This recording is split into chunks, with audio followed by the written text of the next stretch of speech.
Welcome back, guys. What's up, Tyler? Not too much. A little bit tired today. What is it? What's today? Tuesday? Today is Tuesday, and your dog has the poops. Yeah, so it'd be fun at some point to get a bunch of the behind-the-scenes text messages that we have to send to each other, and I don't feel like you opened that one up for a while. I typically try not to leave. Like most of the time when we're wrapping up the podcast, I have pee coming out of my ears because I have to pee so bad. I'm like, I'm not going to get up. But I had to leave twice today and shut the camera and the audio down because Polly decided yesterday to eat a dozen hard-boiled dyed eggs. Which are catching up to her last night and today with poop and vomit. Yikes. So she was yelping in the other room, and I know that she had to go outside and let it rip. So I wouldn't want to eat a dozen hard-boiled eggs. Like half shells dozen. and all. Yeah, definitely no shells. Half dozen maybe, but definitely not a dozen. I don't know. That's a lot of protein and yolk. It is a lot of protein and yolk.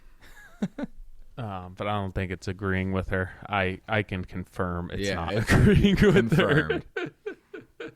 Well, no, we had Jacob on the podcast today. Reinbold Inc. Jacob Reinbold. Yeah, Reinbold Inc. He's got two dogs.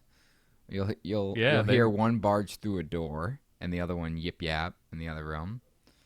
But if you guys follow Jacob, you probably know him for his millwork and cabinetry. Yeah, I was not aware that he was doing renovations. Not that I necessarily would be. I don't follow along with like everything on social media that closely. But I guess he's always been building new homes and doing renovations now, which I was completely unaware of. I thought he was just cabinetry, millwork, trim work. But that was interesting to hear. Yeah, and I'd like to see more of that stuff. He shares it behind the scenes and stories a lot. Oh, okay. So, but I think it's the conversation is kind of a little bit primarily around his business, but we dig into the reasons as to why he takes some of the millwork shop capabilities and puts them into new construction and renovation, and the efficiencies that I've talked about before that lack in residential construction, and how I think that we could effectively become a more cost-effective industry if we spend more time planning. And that goes through every facet of construction. There's just so many things that we do in the moment that could be thought through far in advance to have a more decisive answer. I think anyone would say that, when you're making that decision in the moment, there's always inefficiencies.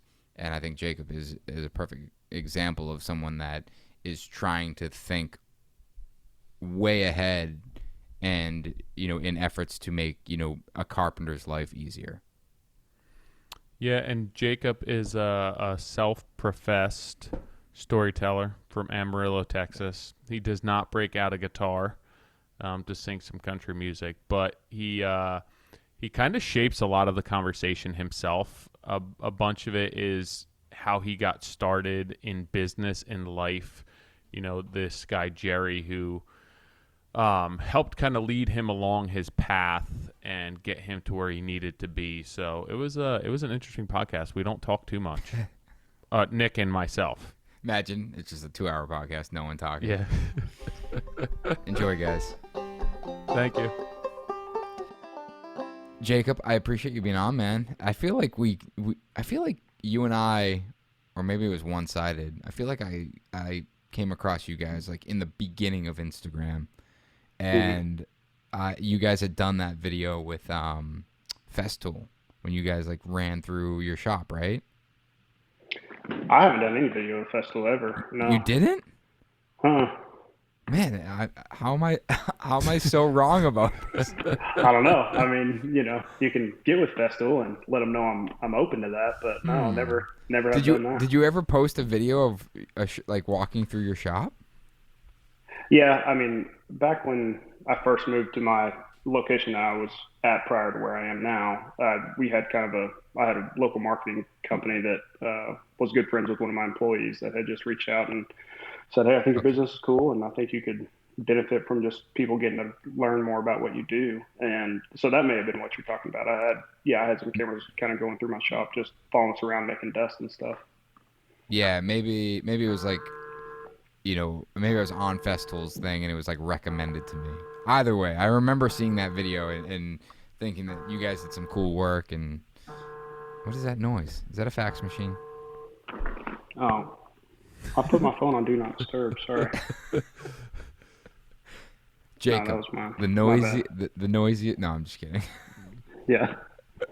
Um, but I remember seeing that video and I was like, man, you guys do some cool work. And obviously, I've been following you for a while. And uh, some of the stuff that you post recently, you know, well, for those that don't know who you are, why don't you give a quick background of who you are and what you do and what Reinbold Inc. does? Well, so yeah, I'm Jacob Reinbold. I own and operate Reinbold Incorporated, and in Amarillo, Texas, which is just a small town where I-27 and I-40 intersect. Um, and really, I just do. I mean, the list is long of the things that I do. I know you can relate, but it started out just as kind of a cabinetry and millwork operation that grew into more of a full scale, um, new construction and most recently more just higher end detailed renovation work. Hmm. So you are So doing renovation work now too? yeah, that is, I mean, honestly, that's one of the biggest facets of my business right now. There's a there's a lot to, I mean, the cabinetry and millwork side of what I do. I would say I'm probably my biggest customer. My renovation projects and new construction projects are what keep my cabinet shop the busiest. And we do plenty of stuff with other builders and designers and stuff like that. But you know, I think like my famous line is, "You can tell a cabinet guy builds my houses," and it's just because that's the stuff I like to do. It's what I'm drawn to, and that level of detail. And the guys that work on my team, my Reinbold Inc. team, are it's I don't know. It's hard to describe like what each of their job descriptions really are, because I just like to find guys that I can utilize in so many different ways. And I may hire somebody to be a shop guy per se, um, but that may lead to so much more than that. I've got guys that do my design side of things, upstairs in my warehouse downtown, and I've got guys that are building cabinets all day, people that are designing cabinets, guys that are installing it, running trim, and then project managers that run my renovation and new builds. Yeah, I don't think I realized that. I mean, I always knew that you did carpentry and millwork, cabinetry, but I don't think I realized that you were renovating as well and building new houses. You're Yeah, like it's Nick, Texas version of Nick. Just take over. But You can take over west of the Mississippi. yeah. You can have the east Nick side. staying east. But you went in the other direction. I started with renovation and building, or renovation got into cabinetry. You started in cabinetry and went into renovation and building. To some degree. I mean, uh, it is a long story, and I'm a storyteller, so I don't want to just This is what this go is off on a about. tangent. But well, I know it is, and I think there's so much of how all this stuff is interwoven, Yeah. and um, you know, my path where I am today is not. I would love to say it was super intentional, but it's not. It's more of a, like, I can look back and look at opportunities that were presented to me, and just capitalizing on those opportunities led to more and more and more. And whether those opportunities were, I don't know, taking care of a super cheap rent house to, now being involved with, just very large scale projects. And um, so back to your question, I would say I really kind of started on the renovation side of things, found a love for millwork and trim and just creative cabinetry and carpentry, and then utilized that to start my own business. And then I built my first house when I was 23 years old. And then kind of really focused, I'm giving you a flyby, but my new construction career is still ongoing, but there was a time where it was like my big main focus. And now I'd say it's one of the, not the smaller parts of what I do because it's cyclical and, it ebbs and flows. And sometimes that's all I'm focused on. Then there's other times that's, not necessarily my primary focus, but, um, anyway, and then now most recently I've found myself in just a whole lot of very detailed oriented, long-term, high collaboration renovation projects on a bunch of historic homes. And again, my business is just changing all the time, Mm-hmm. and the people that work for me, and what my focus is, and just what I choose to incorporate and collaborate onto my projects. It's just a ever I, evolving thing. I think it's interesting, but also like when you think of it that way, it's like why wouldn't someone operate a business that way? Why wouldn't someone ebb and flow and adapt and take advantage of opportunities where it's like a lot of times I think that in business we get stuck into like what was our original message, what we were set out to do, and it's like we do this one thing where we build cabinetry and millwork, and it's like, man, but I could really build a nice house. It's like, yeah, but we're not a home builder, so we can't do that. And we get into our own mind with that where it's like, no, you're explaining it right now. It's you're at points you were really busy with new construction. The points you're really busy with cabinetry and millwork specific, and now you're talking about you're really busy with the renovation and high end and really collaborative renovation work, which I want to dig into. But I think about I've always known you as the cabinet millwork shop that has dabbled in new construction, and recently you had posted, I think it was I can't remember exactly what, I think it was an archway that was being framed above an entry on the exterior of the home.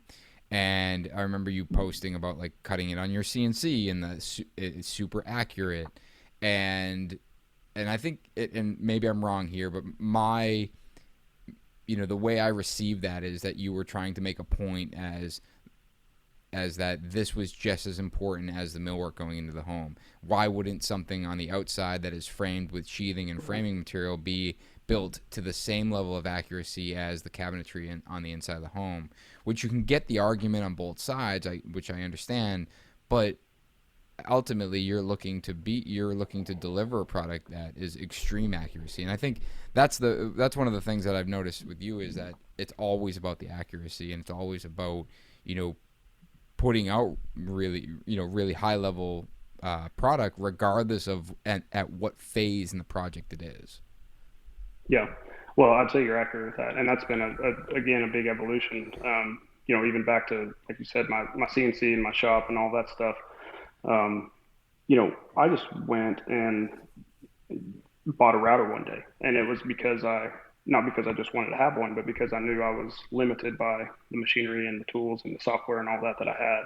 And I will be the first to tell you, I know 5% of what it takes to run a router. It's because I've got a fantastic team around me that, have taken the time to be self-taught and learn and diagnose and just critically think and problem solve their way through stuff. And so, yeah, to kind of elaborate on what you're saying, I mean, while most people would buy a CNC to kind of, prop up their cabinet shop, I do that. But, just even a few weeks ago, we had,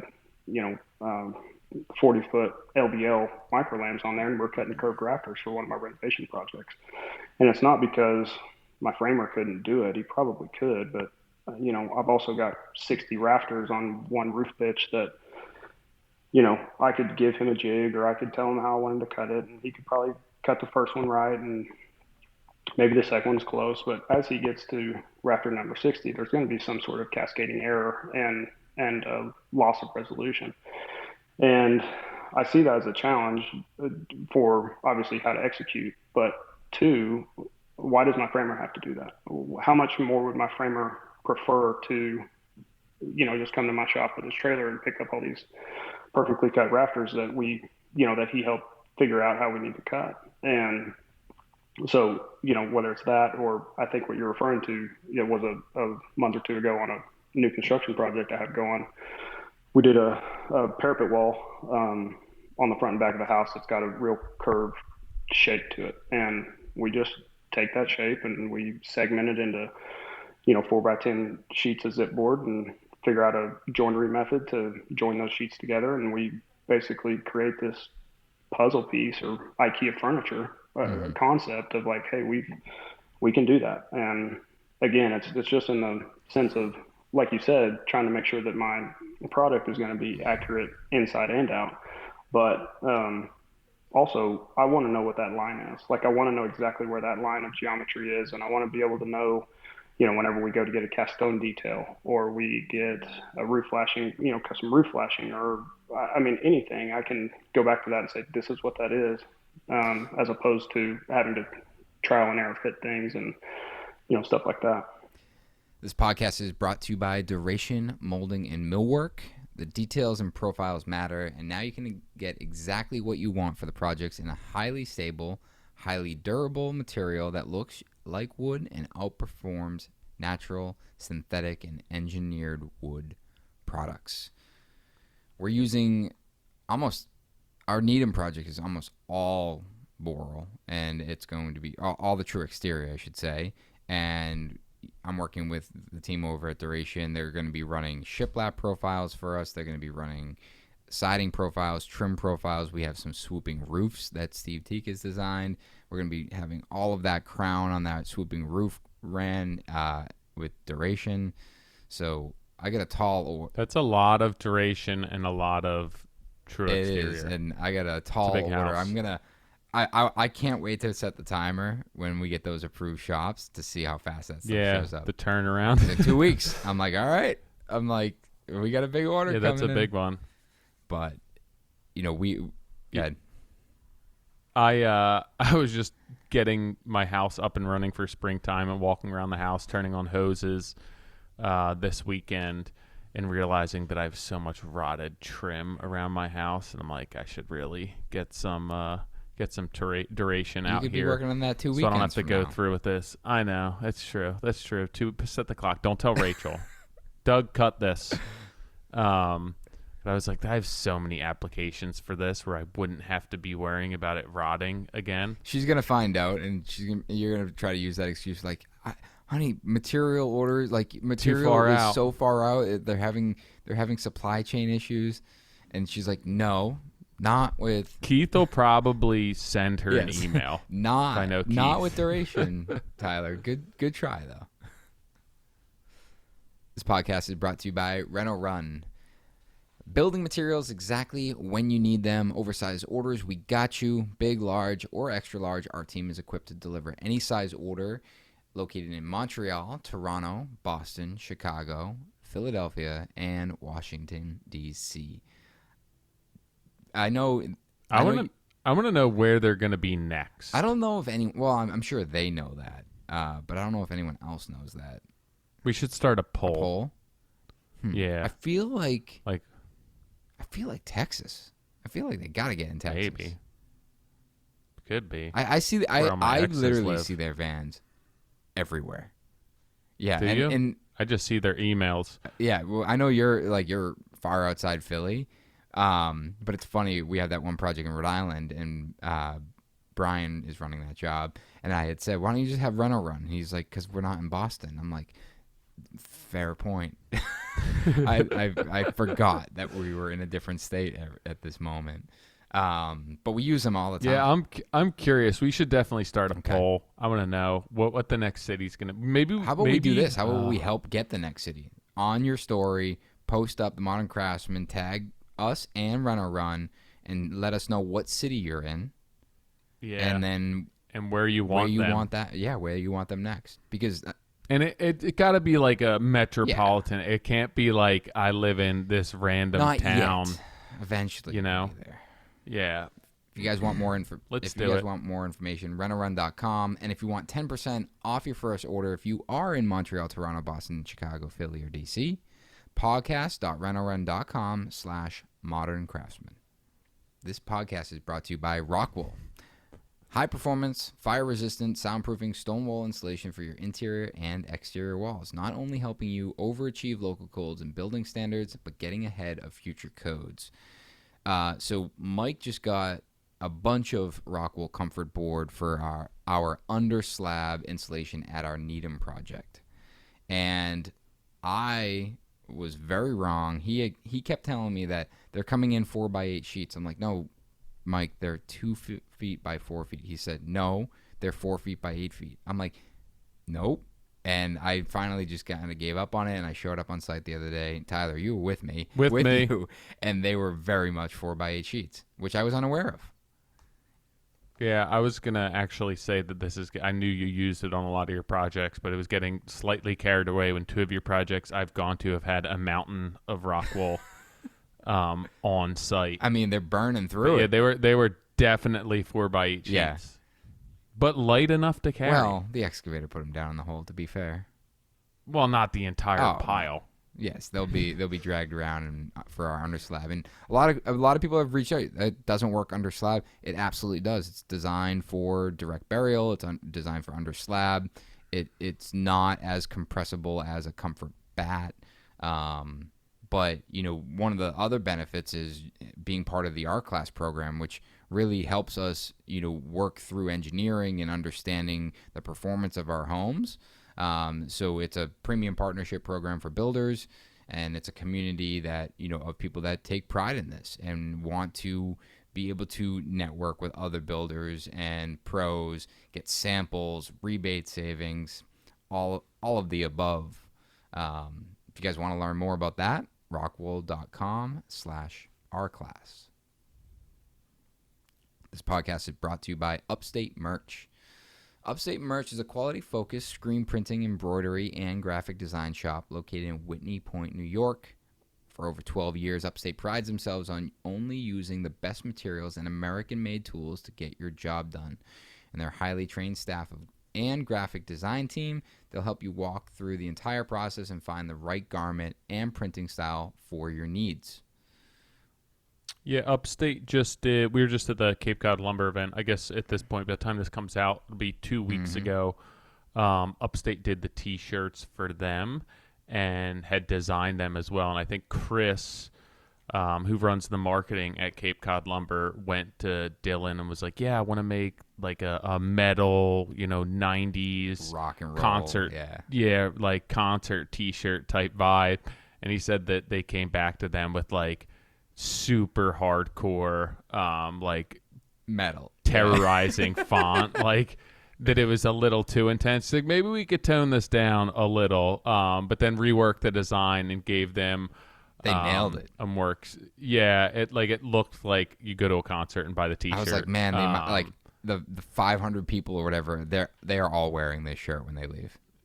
Yeah, for sure. But yeah, they have the capabilities in-house to be doing, design and layouts and help you with all the graphics and all that stuff too. And quick turnaround, they'll ship it right to your door. That's what I do when I order. I get everything set up, and then I don't have to leave my house. It shows up on my door. Yeah, and I don't know if Chris took advantage of it, but I'm sure he got a great deal regardless. But if you guys want to get 10% off your first order, mention Modern Craftsman Podcast in the email, and you can receive that 10% discount, and email them at print@upstatemerch.com and check them out on their website, upstatemerch.com. It's, this is where I think that residential doesn't spend enough time. We talk about it all the time that, we don't spend enough time planning, or we don't have enough people involved in the early process. And a lot of it is, you're in the moment. And when we talked to Ryan Sweener a couple podcasts ago, one of the things he talked about is how when he frames, it's all about math. And math never lies. And when he's cutting a roof, he can cut the whole roof on the ground, because if the house was built square, it should fit. And if something doesn't fit, he knows that something's wrong.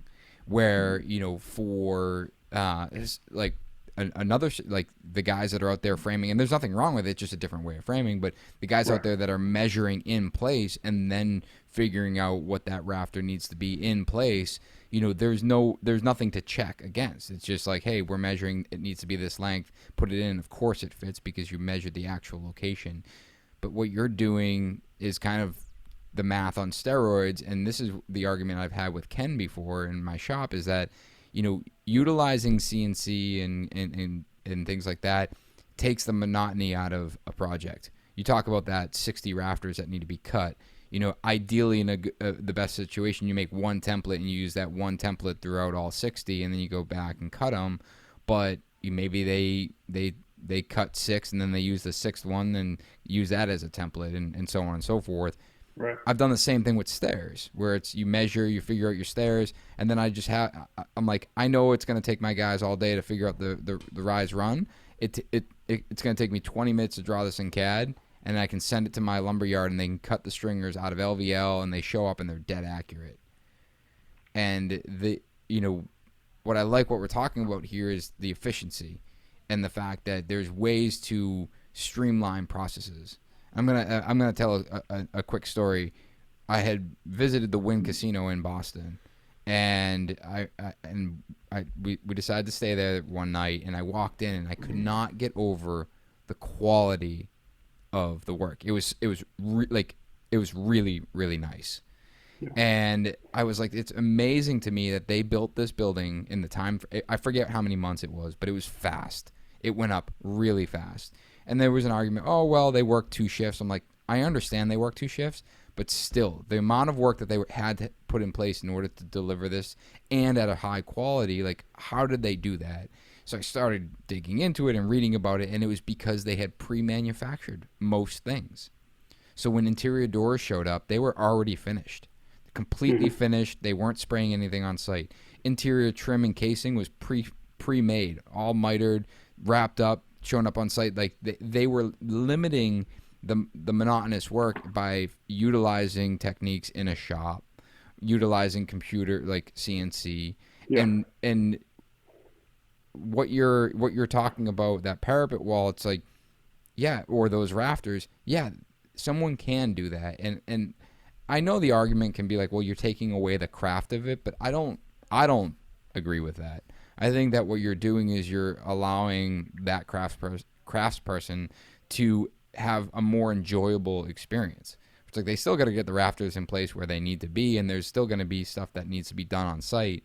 But why not let me pre-cut all these 60 rafters for you, so you're not sitting there for 2 hours running the skill saw, and right. just doing the same thing over and over and over. It's just, no one appreciates that. But don't you also feel that the craft of that is figuring that all out?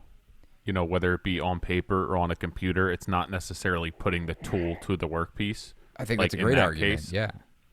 Yeah, I mean, I totally agree with that. And I think there's 2 things right there that I want to unpack. One, the efficiency that you're talking about. 2, I'll start with like what you said about just, yes, my framer could probably do that. But I also, one thing that I think I excel in is trying to find guys' gifts. And whether it's somebody that works on my team or a trade or a subcontractor, whoever it may be, I want to find what their gifts and their strengths are, and I want to utilize those. Because if he's doing what he's good at and what his strengths are, he's going to be, he or she's going to be more likely to be motivated to come to work and be passionate about that project. And, instead of like, I got to cut 1 million rafters today, or I hate doing this, or I hate, whatever it may be. And so, like you said, Tyler, yeah, there is definitely a craft in being able to figure that out, because at the end of the day, I'm some 33-year-old kid who just thinks I can figure something out. I have no idea how I'm going to go about it, but I can critically think my way through it. And I think that's part of, I really like the challenge of being able to look at something and say, well, why can't I do that? And just because this is the way that people in my town or my area have been doing things for a long time, why do I have to do it that same way? And I hear people say all the time that I take on too much and that I micromanage too many of those details, but I would rather do it that way than just continue to be stuck and not be on some sort of growth path of being innovative. And I think, again, that kind of starts with knowing what strengths I have and what strengths each of my team has, my subs and trades and contractors and all that. And so that's kind of why that specific example, I think it helps him overall run a roof more efficiently and accurately and all that. But also, I think it's super cool to be able to say we did that, and I'm in control of that, and I know how to handle, that specific process. And then the other point was that efficiency thing. So, you said 2 or 3 weeks ago on, I can't remember who it was, but talking about cutting door casing and stuff for a project, and maybe there's 100 doors and you have 40 of them right. Well, at least, you've got 40 of them right. Mm-hmm. We do that type of stuff too, whether it's door casing or window jams and jam extensions and window casing, stuff like that. I love to do that stuff in my shop. And I've got some older guys on my team that are like, that's crazy. Just get the material over to the job and we'll just run each one at a time. And, right. And that works and that's fine. But I also can take, because of the processes and the machinery and the facility that I have, we've got a renovation going on a 8,000 square foot historic home, where I employed a 17-year-old kid to run to create those jam extensions and window casings and all that stuff, and he built 60 or so of them in my shop. He doesn't know what I obviously explained to him what he's working on, but he can plug his headphones in, he can zoom out and, just completely tune everything out and do a process over and over and over again. And it's going to be something that's built better because he's in a controlled environment. He's got every tool. He's got pocket cutters and glue and screw and dominoes and, all the space he needs. He can start it and he can pick it back up tomorrow and he can leave it all sprawled out and he can batch, but he can do the processes, a whole bunch of one thing over and over again instead of, all right, let's rip this material. Let's nail it together. Let's add the casing. Let's clean up. Let's go to the next one and do that whole thing over again. I would rather take that one process and do it a whole bunch of times and, be more efficient that way. And that just comes with, like you said, being able to be in control of, obviously having the machinery and the team and all that stuff, but knowing what those lines are, knowing how to do that stuff in the field and being able to take it into a controlled environment and increase productivity and, accuracy and longevity. That comes down to scale as well, where you have to have a certain volume of work in a certain size company, workspace, to stage materials where that, it's tough. Residential doesn't necessarily lend itself very well to that approach unless you have a certain volume of work, a certain size team. And I think that's what makes it so hard to control the quality in residential. Most guys and girls are going to have a small team. Maybe they have a shop.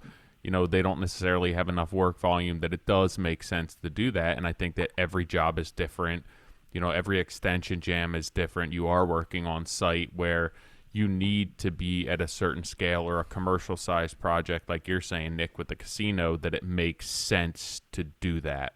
Because I think with a lot of what we do, it is tough to do that for every job. It's almost more work to set that up and bring somebody on than it is to just be like, hey, let's do it in place. To an extent, right.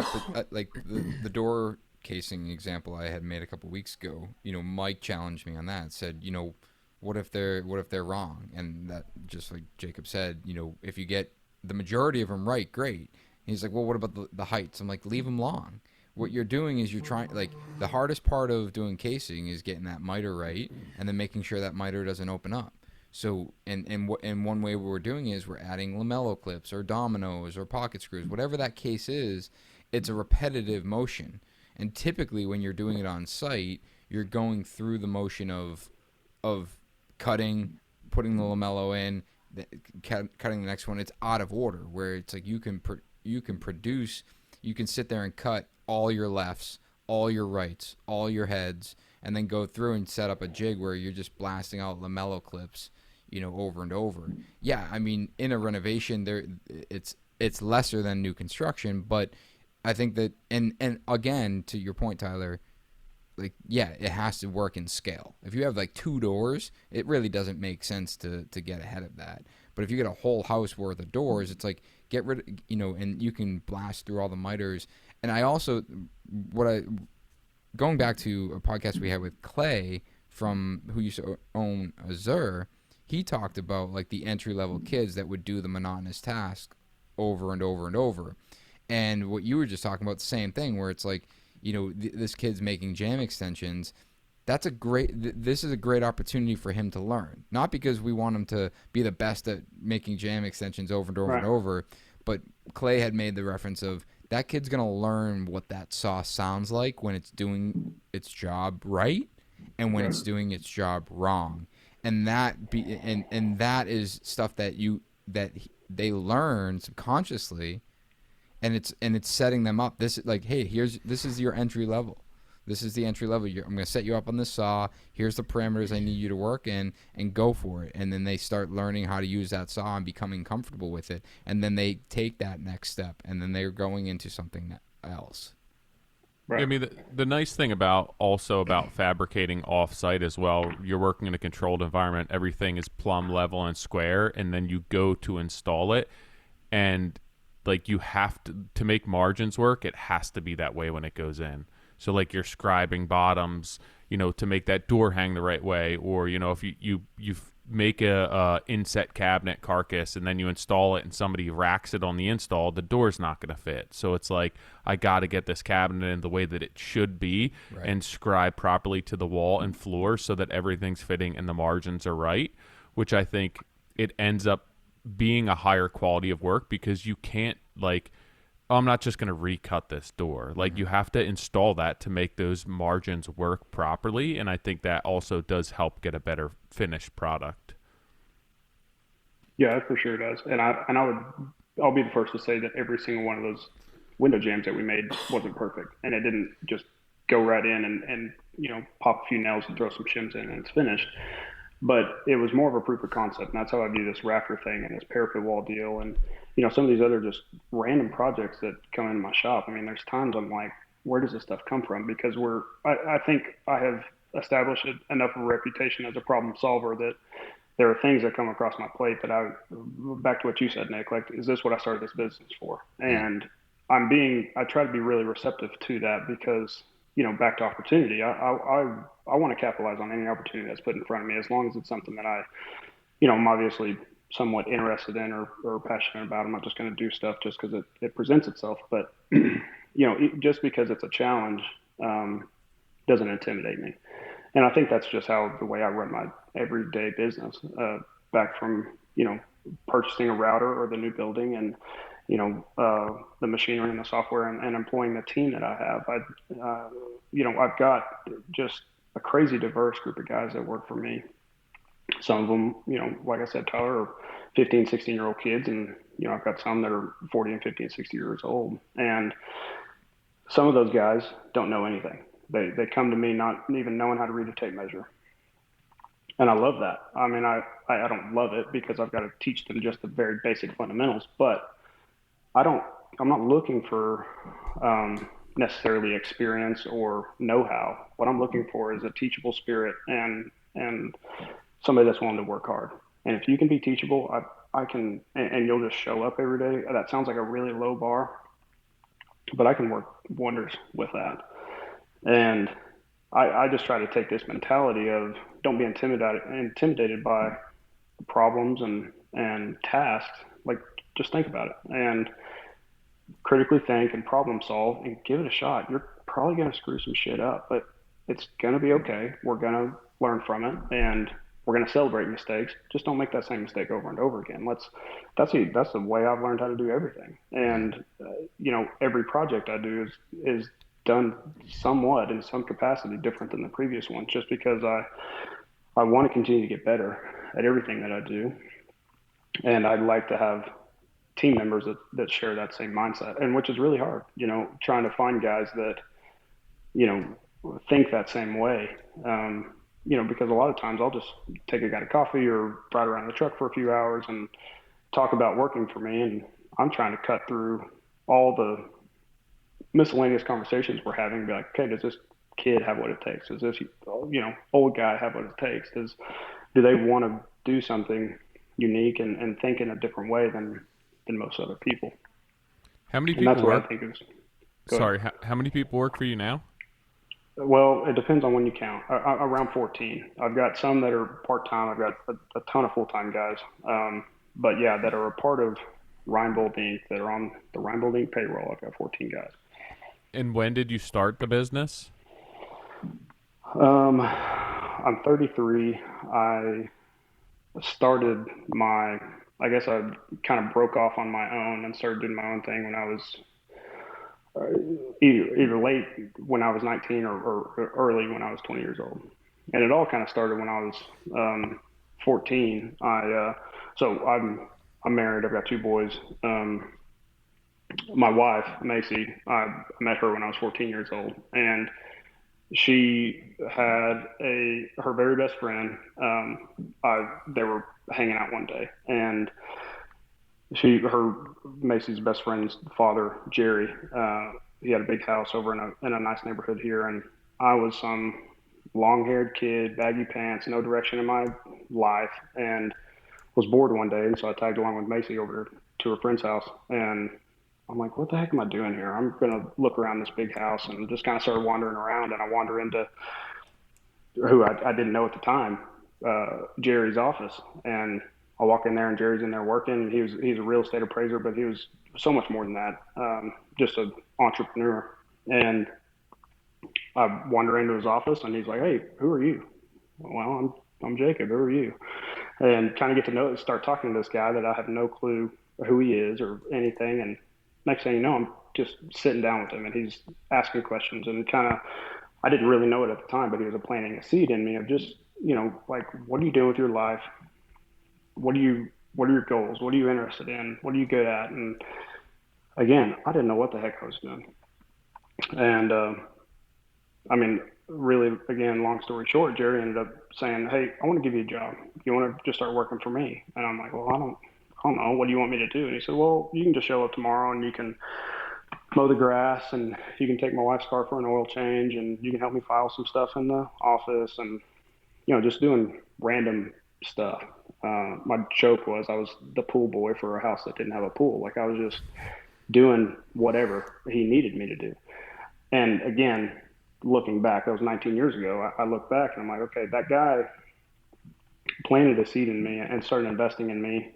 And he had no clue what was going to come down the line 20 years later, but he was just trying to make a difference in somebody. And Jerry, he passed away last year, but he taught me so many things about just who I am and how to think. And one of them was, I said, all right, yeah, I'll work for you, I guess. And uh, he said, I'll pay you $8 an hour.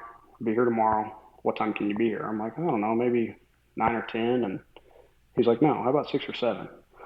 I'm like, 6 or 7? I'm like, Jerry, I'm like 14 or 15 years old. I'm gonna have to get a car. I'm gonna have to get a ride over here, and And he said, well, you can get here at 8 or 9, but you're gonna be stuck where all your loser friends are. All your loser friends don't get up early. They don't hustle. They don't work hard. If you show up at 6 or 7, you'll get a 2-hour jump start on them. 5 days out of the week, that'll be 10 hours. Out of a month, that's 40 hours. Out of a year, that's, and just started doing the math. He was like, you could make this much more money if you just change your mindset. And so at first I thought it was crazy, like, this guy's nuts, but I really, really took that to heart.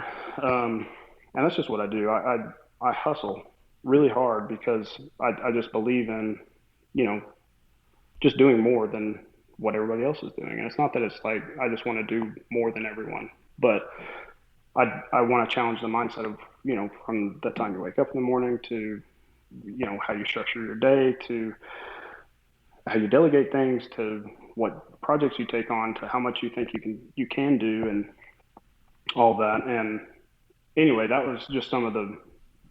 So I don't even remember why I started telling that story, Tyler, but it was basically just kind of backing up into how my business started. And I go back to that when I was 14 and working for Jerry. He, like I said, he was an entrepreneur and a real estate appraiser, but he had tons of rent houses and just low end properties all across town. And again, it just started with, hey, mow the grass, hey, do this, hey, do that. And there was one house, he owned a whole block of real estate in the northeast side of our town, super low end stuff.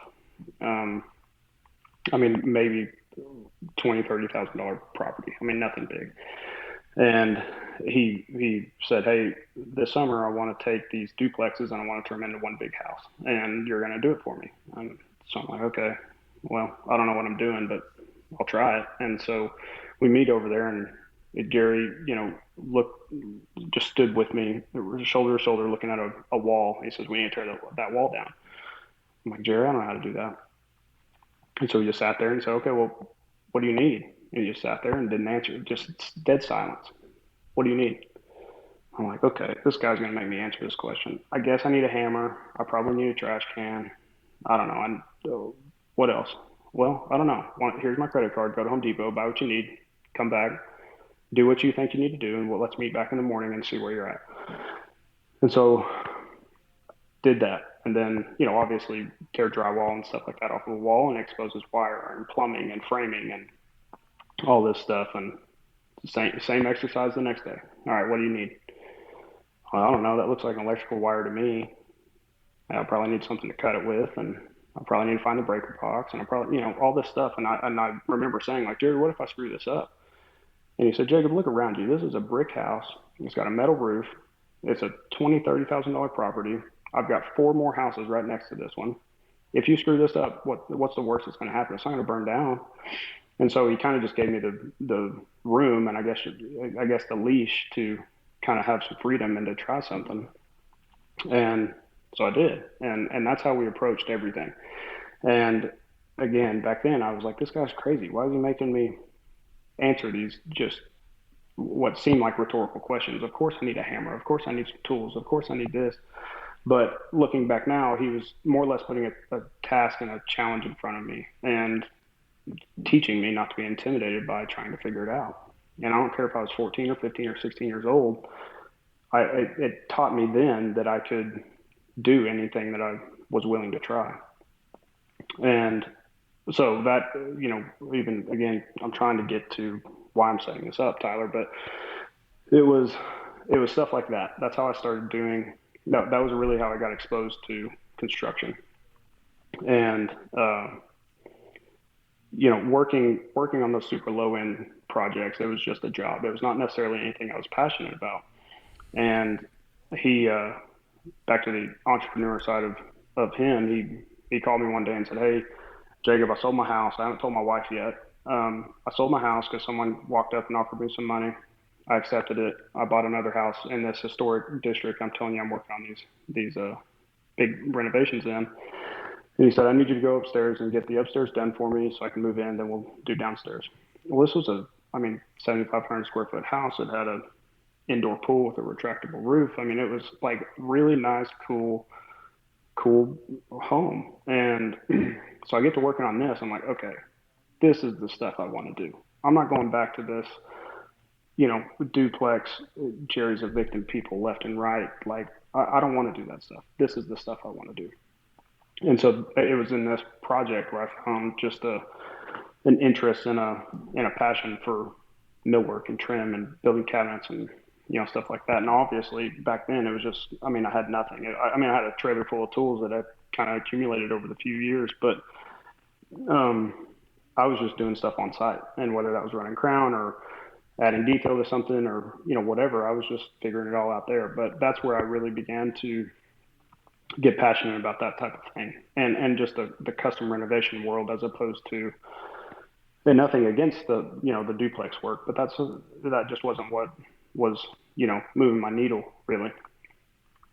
And really from there, I worked for Jerry for a long time, and we were still business partners till the day he died about a year ago. And he would encourage me on anything I wanted to try. And, I broke off from him and started doing some renovation work for some of his, upper target market type of friends. And that's when I really started the whole, it was just small time renovation stuff, but enough to where I got my feet wet enough to think I could build a house.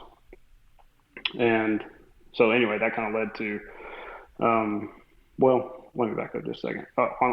Those renovation projects, I took on one that I think I made $12,000, and I was 20 years old. I was like, heck yeah, this is sweet. I'm going to be so rich. Like, I got 12 grand in my pocket. This is a big deal.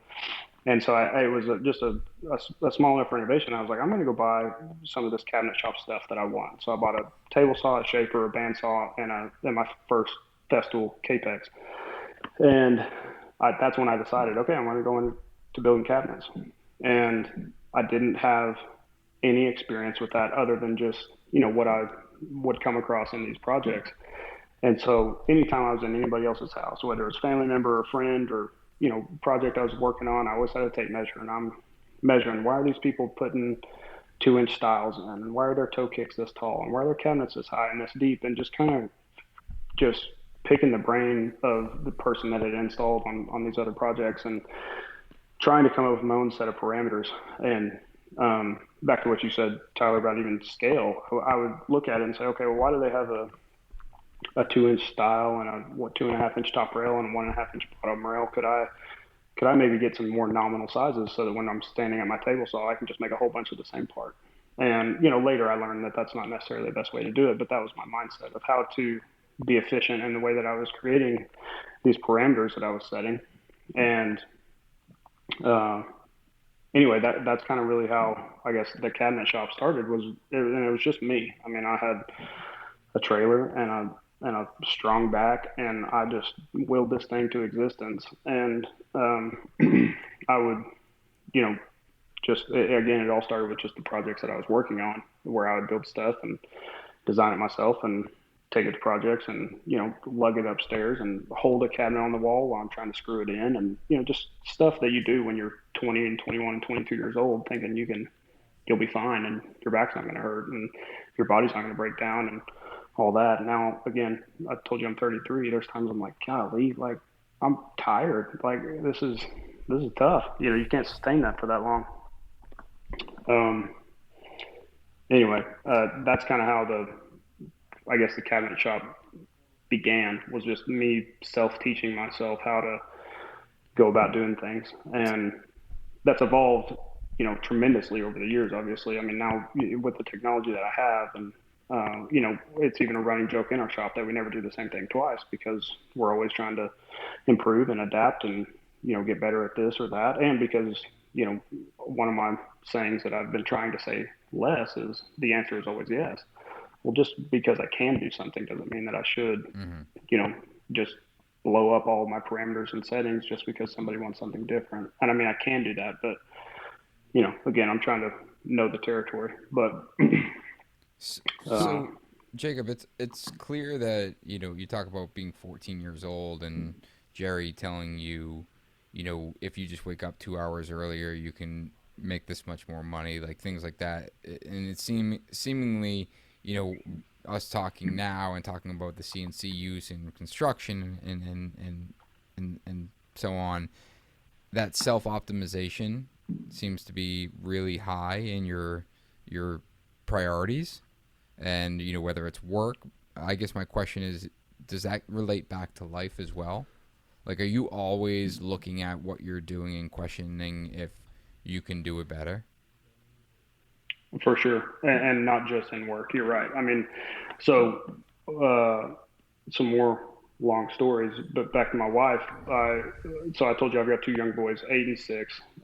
Luke is my older son, and Yummy, his real name's Will. We call him Yummy. That's another long story, but he's 6. And both of my boys were born really, really premature. Luke was born at 28 weeks and 5 days, and he weighed 1 pound, 13 ounces.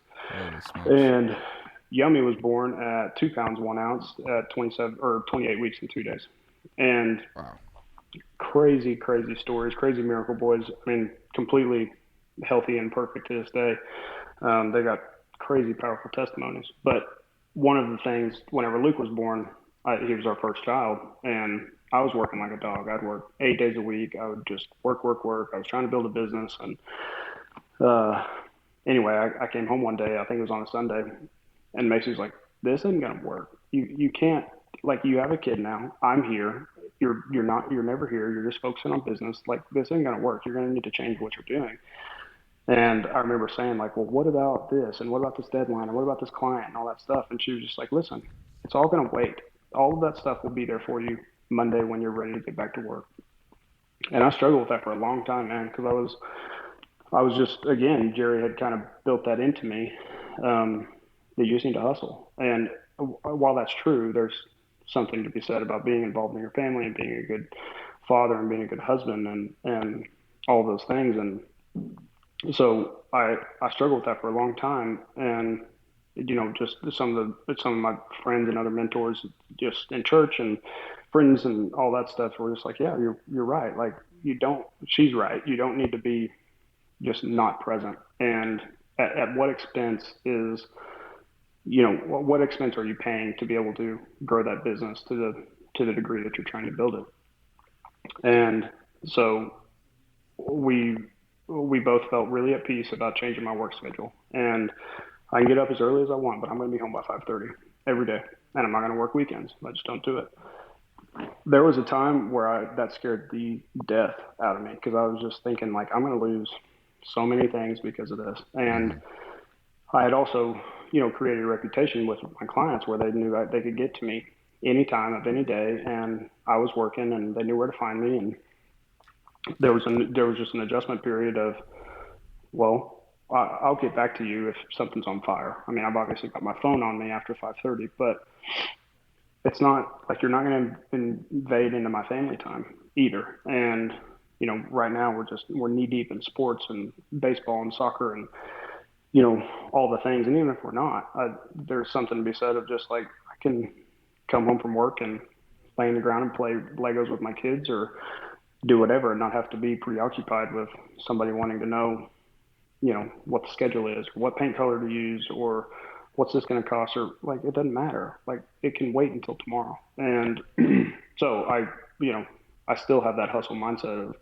early and just working hard. But I also know there's just a very finite period of time where my kids are going to want to play with me and going to want to play throw baseball and play Legos and go to my job sites and put on boots and get in the concrete and do stuff like that, because I just know that at some point I'm not going to be that cool dad that they were like, hey, I want to go and do everything, that I want to just learn everything from you. So I try to keep that perspective. So like you said, trying to self-optimize and be efficient in the workplace and in business, but also, that's, while that is why I started my business, and obviously to make money, I've just learned that life is way more than just about that. And back to my kids, I mean, just the ridiculous testimonies that they have. I mean, I wouldn't promise either one of those boys. And to go through the stuff that they went through medically and how hard they had to fight to even just be alive, and how we had doctors and nurses and specialists tell us that, yeah, well, Luke's going to have, brain bleeds, or he's not going to be able to walk or talk right, or he's going to have, just any specific. They even said he might be a vegetable, because 3 days into his life, he died and came back to life. We're like, yeah, this doesn't look good. And we just didn't believe that. We just prayed against it, believed against it, and just said, this isn't how this is going to be for him. And I'm not just being a biased parent. My kids are literally 1,000,000% healthy and perfect and fine and sharp as a whip and athletic and strong and completely fine. And it's a huge part of it's a huge part of my story, and it's a huge part of me and Macy's story, because we went through that stuff when we were 24 years old, whenever Luke was born. And I don't know about you guys, but I didn't know anything about kids, babies, anything like that at that age. And having to go through something as traumatizing and trying as that definitely brought us closer and, weathered us too. I mean, we've been mature since a young age, but, I don't know, like, you go through stuff like that and it gives you a whole lot of perspective on what truly is important in life, So, anyway, I don't know where I was going with that, but it's something that definitely shapes how I view what I do and what my priorities are, And I think a lot of times as business owners and our personalities and kind of the hustle, it can take over. And if you don't have some sort of perspective in your life, if everything's great and everything's fine, like, you don't question things, but when there's, a medical emergency, or there's something with your kid's health or a family member's health, I think that it makes you question why you're doing all of this. Is it for your family? Is it really to provide a living, or is this just something that you want yourself? And I think that perspective for people like us is a lot of times needed, because we can go, gas fully on in the opposite direction with no intent on stopping, never even questioning it if it weren't for something that kind of slaps us in the face and, questioning, hey, is this what we really should be doing? What's actually important at the end of the day? I get one question I have for you with kind of your business and always evolving, and like you said there, you don't ever do the same thing twice. How have you kind of figured out systems and processes to have all of these different aspects of your business running and operating and remaining profitable while everything's constantly shifting? Because I think that's the hardest part. And I know Nick has ran into that, where like the growth happens so quickly and the changes are coming so often that it's really hard to gauge how healthy your business is, because like you almost don't have a metric for it. Yeah. I think the very most condensed and short answer for that is I don't know. And there's times I think I'm doing well, profitability, or, hey, there's a certain level of revenue coming in, or whatever. And I do try to, like you said, there's not necessarily a metric. So I'm having to,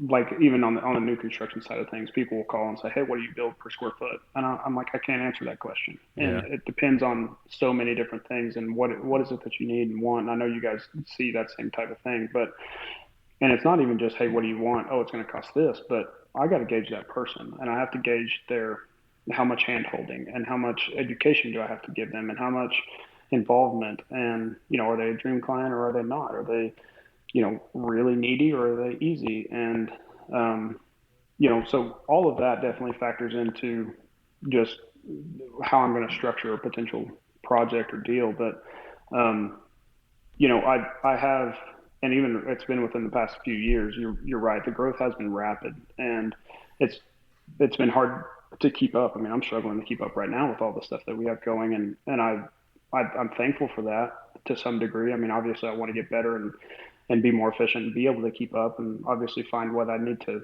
turn down. But where I think I'm going with that is I'm still learning what my overhead model is, and how much, it costs to keep this thing moving every single day, and what is something that brings in a whole lot of revenue, and what is something that's not as profitable. And that has just come with me, back to like what I said earlier. I started this thing not necessarily having anybody telling me how to do it. And I know that's how each of you both have done it too, is you just got to figure out this business thing day by day, and you're the head of every single department, and you do every single thing. And at some point you grow enough to where it's not in it's not the highest and best use of your time. That's Moxie.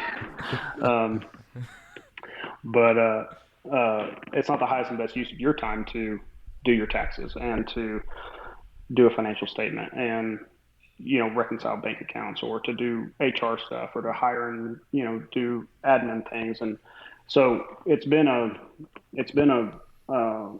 process that is constantly evolving, because I'm, I know I'm drawing this out, but I'm trying to get to a point to where I am way more laser focused on some of those things that need to be laser focused on. And so that I can know, okay, that is worth my time, and this is better for somebody else to do, or somebody else to try to take on, or, that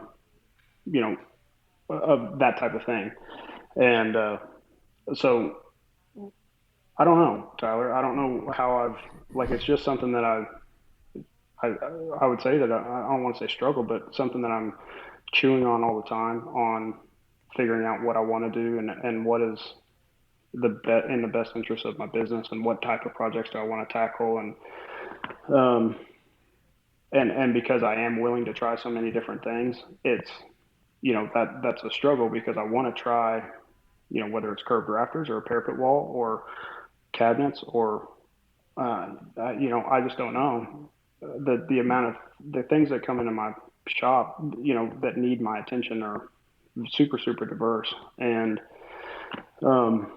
just trying to know which ones of those projects to tackle, and what I think could be profitable, I sometimes don't know until I've done it. And Yeah, so I think that's the that's the problem too, that you become more profitable the more you do something Right. because you create efficiencies, and it's efficiencies with the tools, it's efficiencies with the paperwork, it's efficiencies with, just delineating that process of A to Z. And if you're not doing the same things over and over and every job is one off and your company structure is always changing, it's impossible to create those efficiencies. But at the same time, like, we're the personality types that want to push the envelope, and it's like, yeah, I've never done that, that's cool, I want to do that. Where from a business perspective, it's not necessarily the most yeah, profitable thing to be doing. But with that being said, I'm thinking about this rafter example, right? It's like, all right, Jacob, you're spending the time figuring out. That leather there's chair. this leather chair. Yeah, sorry, No, got that's to get a okay. drink. Well, Moxie came charging through that double door over there. Yeah, But think about the rafter situation, right? Where it's like, all right, you're gonna sit down, you're gonna figure out how to best cut these. You're gonna, program the CNC. Like, it's a one-time thing that you've done. This is the first time you're doing it, and in that moment, you're investing a lot of your time into getting that process done. But on the flip side, it's ultimately should be making the process in framing that roof more efficient. So yes, the in my eyes, it's, if we're bucketing the money, we're taking money from the framing bucket into the lumber bucket, or the pre-planning bucket. Like, you're just shifting money around and you're shifting right. efficiencies around. And I think as an owner operator, that's really your role. And Jacob, I relate to you a lot, because I'm constantly looking at everything that we do and say, how do we do that better? I want to challenge it. There's ways to figure this out. We're on, all right, we have a hard schedule. Like, I don't want to go back and ask them for more time. I want to figure out, like, how can we be more efficient with our time? And that's ultimately your role. Your role is the facilitator of figuring out, thinking about this stuff. And that's why you're not punching a clock or charging, an hourly rate based on, how much time it takes you to figure out how to cut that rafter. That's not your role. Your role is to help facilitate the solution in order to get it, and then hand that off to your team to execute on. And yes, it may be a one-off job where you're cutting rafters, but they understand how to run the CNC. They understand that they got to pick up the LVL and drop it here, and then hit the go button and then stack them up. They understand the steps individually, and ultimately your role is to figure out, all right, what 100 steps do I need to put in order, or at least a rough map on how to get from beginning to end, and then hand that off. Yeah, Go ahead. I think that's obviously true, and I think that you are creating efficiencies and kind of switching those efficiencies. But at the same time, I feel like with both of you guys, the learning curve is so steep and abrupt because you're squeezing 30 years into 10. Mm-hmm. So, like, most people with the scale of businesses that you guys are creating, doing the type of work that you're creating, it takes a lot longer to get there. So I think it's much easier to kind of manage all of that risk and manage the hiccups and the learning curves when it's spaced over 30 years and it's not, an issue every day that you're looking to figure out how to navigate. It'd be an issue every month where it's probably, less financially impactful. And also, I'm sure that there's a lot of times where it just feels like you're pulling your hair out because it's like every single day it's something difficult. Yeah, it is, and I don't know. I even back to what I said a little while ago is like, what did I set out to do when I started this business? And I don't even know that I knew that the answers to that exact question. But um, you know, I also just like to build cool stuff, and I like to just be able to accomplish things that other people aren't willing to tackle, and to solve problems that other people don't know how to solve. And part of that is, I don't know, I try not to be prideful about it, but like, I want to be able to say, like, yeah, I figured that out. and yeah, we did draw that, and yeah, we did cut that, and yeah, we did all that in house, and it's cool to be able to do that. But you know, I can't just take on every single one of those things and hope at the end of the year I can look at the dotted line and be like, okay, yeah, we made some money.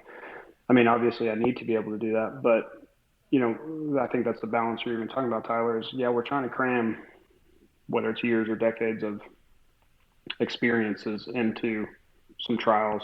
Um, but that is that's I don't know.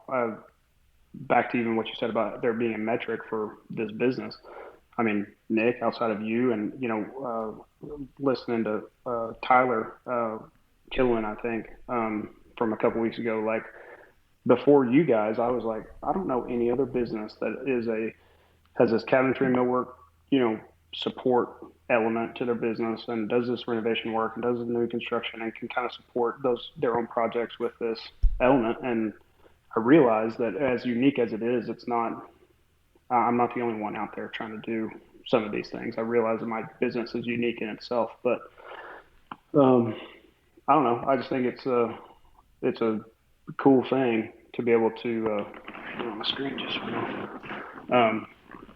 It's a cool thing to be able to kind of relate to some other people that are kind of in the same thing, and that's really what this podcast has done for me. You talked about Corbin, listening to Corbin Clay, and like I think that was one of the first episodes where I was like, okay, somebody struggles with the exact same stuff that I struggle with, whether it's how to make money or how to be efficient or what projects to take on or how to be innovative and creative, and you know, knowing if you make money at the end of the year, and you know, things like that is it's just been a cool way to establish this network in 2022. You know, where I don't know. I mean, back when I was 14 years old or 18 years old or 20 years old, this Instagram and things like that weren't near what they are now. And it just, all of that's really crazy to me. I like to zoom out a lot and just kind of be big picture and be like, okay, what am I doing? And am I making a difference in people? And what kind of projects am I working on? And is this where I thought I would be? And, you know, where am I headed? And I just like to zoom out and think about some of that stuff. And, I don't know, man. Like Instagram and social media, that has been an element that is a part of my life that I was always just growing up. Like I think my parents specifically, I don't know about y'all's, but would just think that stuff like that was such a waste of time. And you kids and your social media and that, you know, you need to get out and play and you need to go and do this and that. And I was very active for sure, but it's crazy to think that Instagram has created this network of people from, I mean, I say across the nation, but it's really bigger than that too. I mean, that I'm sitting here talking to you guys that like, you know, there's a platform that joins all of us together, and some of even the ridiculous opportunities that have come across my plate from Instagram of all things, like it just, it's crazy to me to think about. You know, we ship stuff across the nation now because of that. And whether it's cabinet components or millwork or, you know, one-off things, I mean, I'll take on anything. Back to that mindset of I like to build cool stuff, and I like challenges, and it's just put me in contact with people that I would have never had involvement with, I don't think. And I was texting with one of the guys that we did a project for a couple of years ago. We signed an NDA, so I can't say who it's for, but we shipped cabinet components to a couple of different celebrities last summer, and thinking that some, you know, 30 some odd year old kid in Amarillo, Texas is putting stuff in a crate and putting it on a semi truck to go to a, you know, country music star's house is crazy to me. And just having some perspective of like, I don't know, like why can't that be a thing? Why can't that work?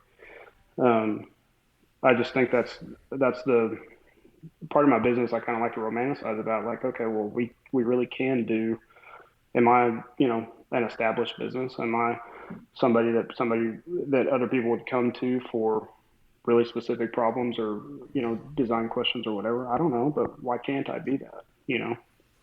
What do you think Jerry saw in you, or like was it just kind of coincidence that you walked in that day?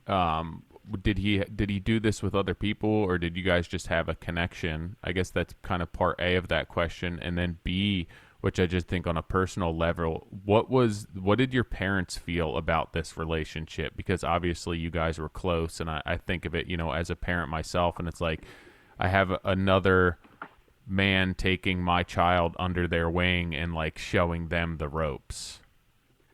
Well, so first, Jerry, I think, would do that to anybody that was willing to listen. And I think if he saw just like a young man that didn't really know, I mean, I think he just naturally would have wanted to just check in on people and see what their plans are and see if there's a way that he could invest or help them. And so I don't think I was alone. I think for every 20 people that Jerry would invest in, one or two actually did something with it. And not to say he wasn't good at that, but some people, it's hard to motivate certain people, and it's hard to plant a seed in guys that don't want to have a seed planted in them. So that was that. There's that kind of side of it, and then the other was, I mean, my father was not in my life much at all. He was abusive, alcoholic, and he was also very successful as a young man, like I was, and it's an unhealthy thing that I still battle with today. But he was super successful as a businessman early on, and just because I was successful, I'd wake up every day and be like, well, yeah, but your dad, look at him now. He doesn't have a business, and he doesn't have his family anymore, and he kind of crashed and burned. So, I've got this little, kind of inner voice that's challenging myself to continue to do better. And so my parents didn't necessarily see it as a bad thing because my dad just wasn't really a part of it. But yeah, I mean, Jerry was definitely one of those guys that, I mean, helped shape everything about what I do. And, just again, changing really the trajectory of my life, because not that I was going on some bad path, but I didn't know where I was going. And he just helped me steer and find that way. And without him, I wouldn't have had anybody really telling, I'm sure somebody may have come along the road, but I didn't have anybody kind of planting that seed and kind of trying to help motivate me and steer me in a way to find something I was passionate about. Yeah, and even with the parent thing, I think, as parents, there's no rule book to parenting. Every child is extremely unique from one to the next, and I think that we, as parents, our job is to try and do our best, and that's not that it's, that's not perfect. What your dad isn't, what he did isn't necessarily perfect, but that's not saying that he didn't do the best that he could with the cards he was dealt. And I think that it's wise of us to take those bad experiences and learn what not to do, because the fact that that's the case with your dad and with a lot of people's parents, or people that they looked up to is one thing, but to let that go to waste and not learn from it is another thing. And I think that's kind of on us at that point. And I think it does behoove us to look at what our parents did and the mistakes that they made and be like, hey, I'm not going to make that same mistake. It didn't go to waste. And I even look towards my dad to a lot of that crap growing up, where it's like, did I learn all the right things? No. Like, I learned a lot of what not to do, but I'm super grateful for that, because, shifting things 180 degrees and heading in an opposite direction kind of came at his expense. Right. And I'm going to do right kind of by his expense. Well, I echo everything you're saying. I agree with that 1,000,000%. And, I do use stuff like that to kind of shape me into the businessman I'm going to be, the father I'm going to try to be, the husband I'm going to try to be. I'm not trying to just circle all this stuff back, but like back to the whole, Jerry telling me tear that wall down and see what happens. Like, you celebrate those mistakes, and yeah, I'll be the first to say my dad screwed up on a million of those things, and learning from like let's use that as an example, and let's say, okay, well, that's not how we're going to do stuff, and I don't want to do that, and I don't want my kid to see the stuff that I saw or the things that I heard, or to have to be in the situations I was in. So I'm going to use that as justification for being a better parent, or to being a better husband, or being a better businessman. And what I love about that, Tyler, is I try to tap into that with all the guys that work for me. So I just told you that I've got a crazy diverse group of guys, and I don't know.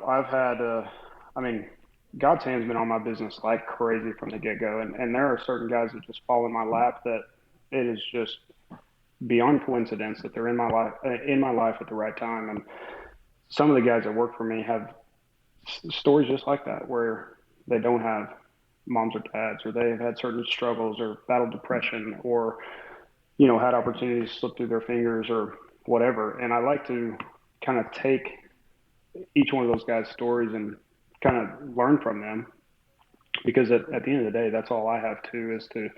That's not all I have, but like, I can make a difference in somebody by explaining to them the experiences that I've had, and just kind of trying to relate. And I don't have all the advice in the world, but I can sure tell you some stuff that's happened to me and how I dealt with it.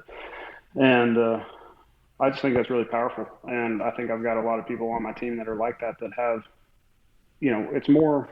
I say this all the time, but it's just, and it sounds real cliche or corny or whatever, but it's just way more than just a cabinet shop, way more than just cabinets and trim and millwork or building houses. It's, I definitely want to make money at the end of the day. That's why I started a business, but it's way more to me than just that. I would like to have a level of relatability to all the guys that work for me, and I want to inspire them, and I want to be able to make a difference in their lives. And,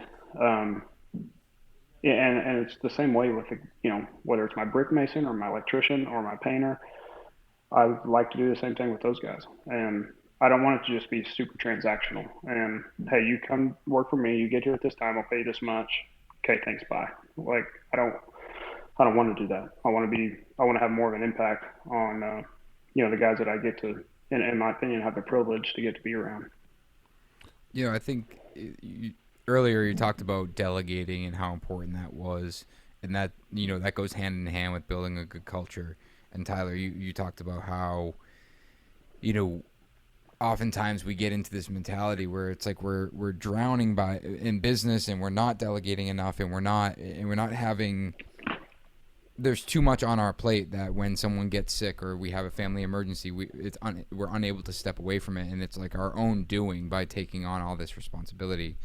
But Jacob, you've talked a lot about delegating in this conversation, and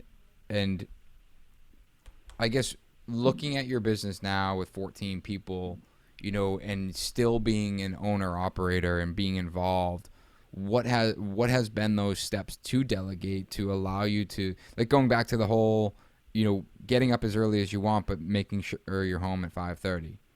I have that same situation on my end where my wife and I know if I'm not home by 6 o'clock, it could be 6:01. I'm not in trouble, but it's like, she hears the church bells ring across. You were late the other day. I was late the other day, but the church bells across the street ring, and she's like, he's late, and it just and our relationship is far better because she's home with 3 kids, right? But our relationship is far better when I stick to that.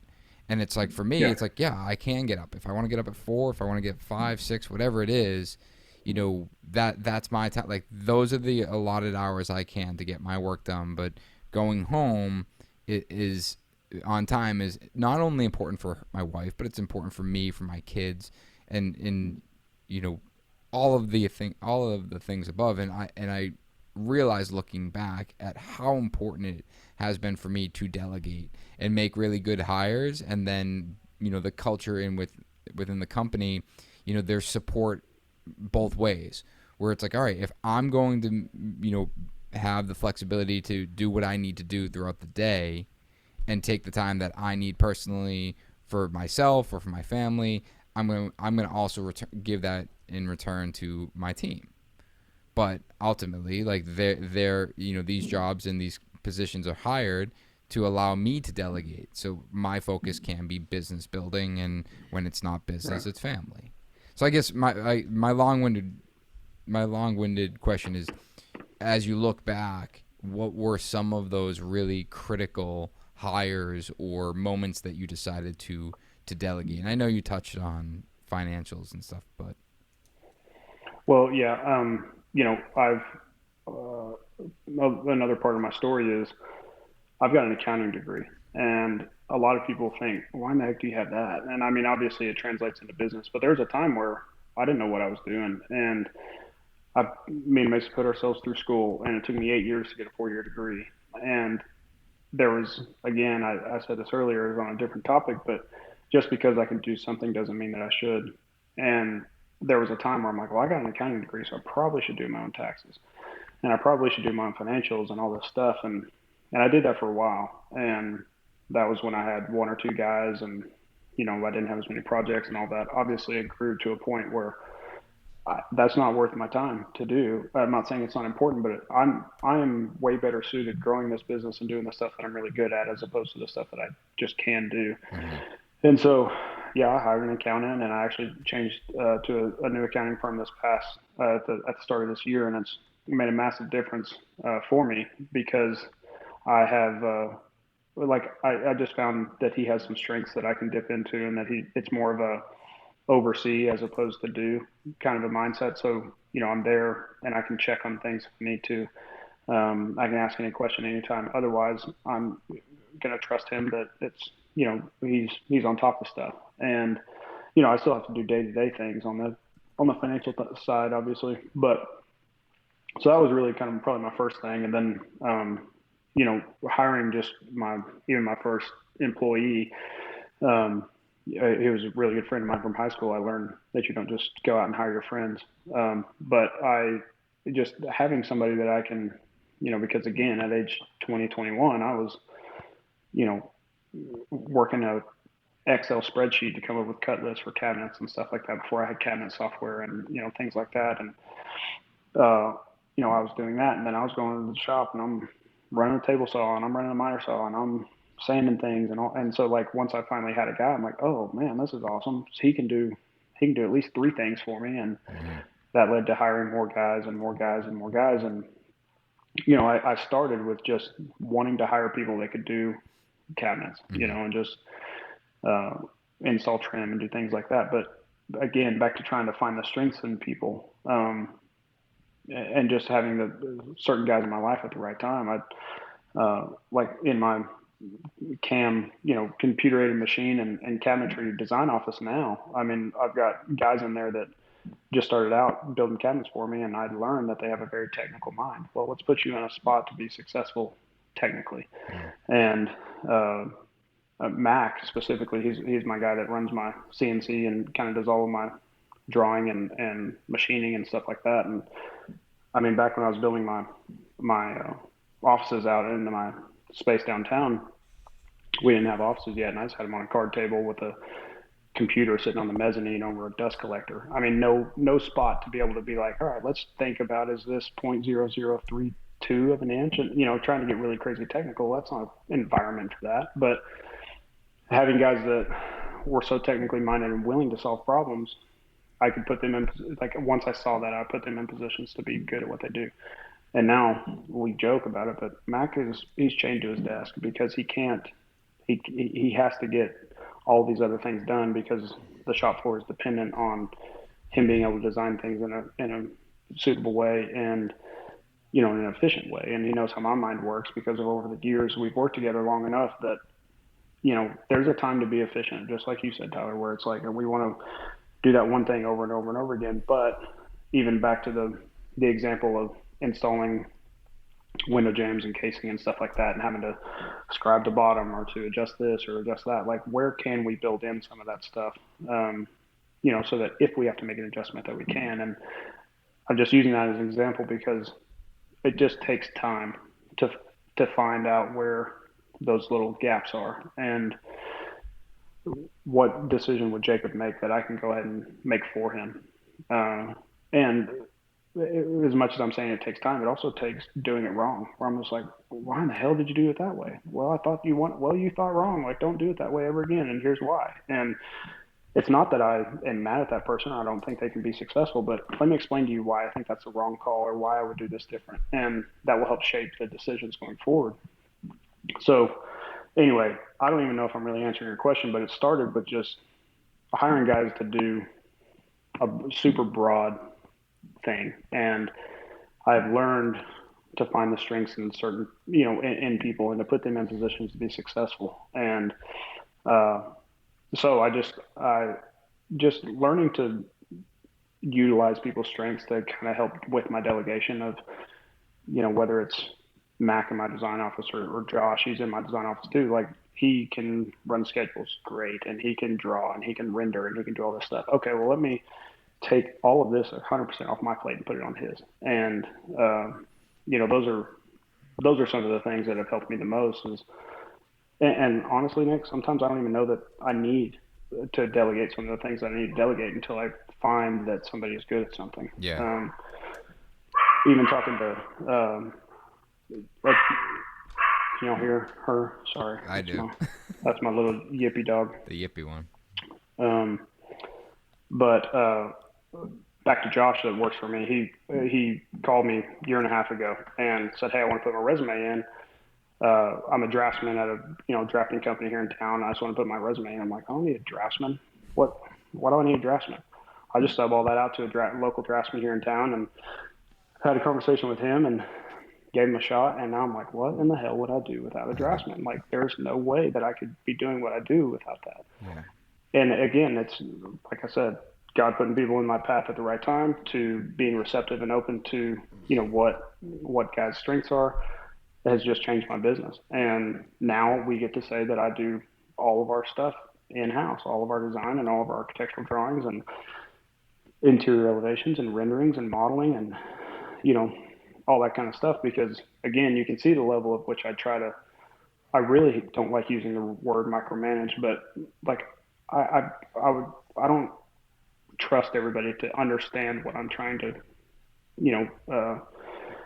illustrate, I guess. And so that's why I love that part about my business, to be able to take all of that stuff and do it with our touch.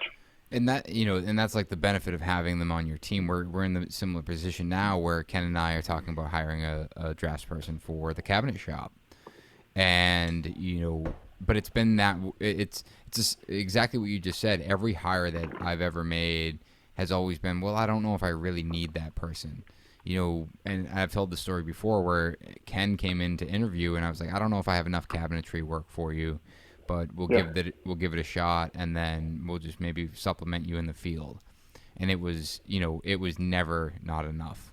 And then I hired an admin, and it was the same thing, and it was now, and it's never been not enough. Like you realize how important each person is, especially when they come in and they're good. And they can step into a role and take things off your plate. That's what they're here for. Where it's like, you start a business wearing all the hats. How can you pass along some of the responsibility and delegate that? Even when I hired Mike, my first carpenter, I was like, oh, I don't know, like, all right, he'll work alongside me. And then I quickly realized how good he was at his job, and I could step away and focus on other things in the business. And the more people I hire, the more I realize that. And I think that anyone that's listening to this, that it's always that first hire that's really hard. And when you start, and trust me, there's plenty of bad hires, and people not always going to step into the perfect position or be the perfect candidate for the job. But when you do have that experience of someone coming in and taking, a load of responsibility off your plate, you realize that here's my opportunity to grow. Here's if I can be the support that this person needs, lean on me for what you need, this is what I need from you in return. And you're able to step away from that and then focus on what you're good at. And it's, for me, it's always been focus, like, frankly, just what I'm not good at. And when you talk about having an accounting degree, I didn't have an accounting degree, and I've the first probably 4 years, maybe even more than that, in my business, I would take 2 weeks off from doing quote unquote work, and I'd sit in my office and I'd reconcile every bank statement, and then I'd submit them, to my tax accountant, and he would call me and say, hey man, this is a mess and it's going to cost you $5,000 to clean it up. And I'm like, yeah, whatever. That's $5,000. And, and then come to find out I owe $100,000 in taxes. And it's like, finally got to a point where, I fast forward, I hired this girl, Nicole, and she, found her, literally found her on LinkedIn. It was like almost like one of those bot messages, and come to find out it wasn't. And she's been my remote accounting firm. Like, she's my CFO. She's got a controller. She's got a bookkeeper, and I've been working with them for 3 or 4 years now, and I think it's the same exact reaction. I'm like, I don't know what I was thinking doing this by myself. Sorry. No, I was just saying, because what I'm getting out of them is stuff that I would have never achieved. But that's what the growth that you guys are kind of going through, it really breeds and allows those efficiencies. And if you think of it, your first hire is going to be basically somebody who has 10 different job descriptions. Just like maybe you have 20 as the owner, that person's going to have 10. And then the next person you hire, now that person's down to 5, and the next person has 5. And as you grow, you're able to produce enough work and take on enough work volume that now you can have employees who specialize. And it's not that everyone is right next to the owner in that small mom and pop where they're sweeping the floors, also helping with paperwork. They're in the field some. I think as you grow, you have enough work to be able to say, hey, you're just going to be doing the paperwork. You're just going to be doing the carpentry in the field. You're just the shop carpenter.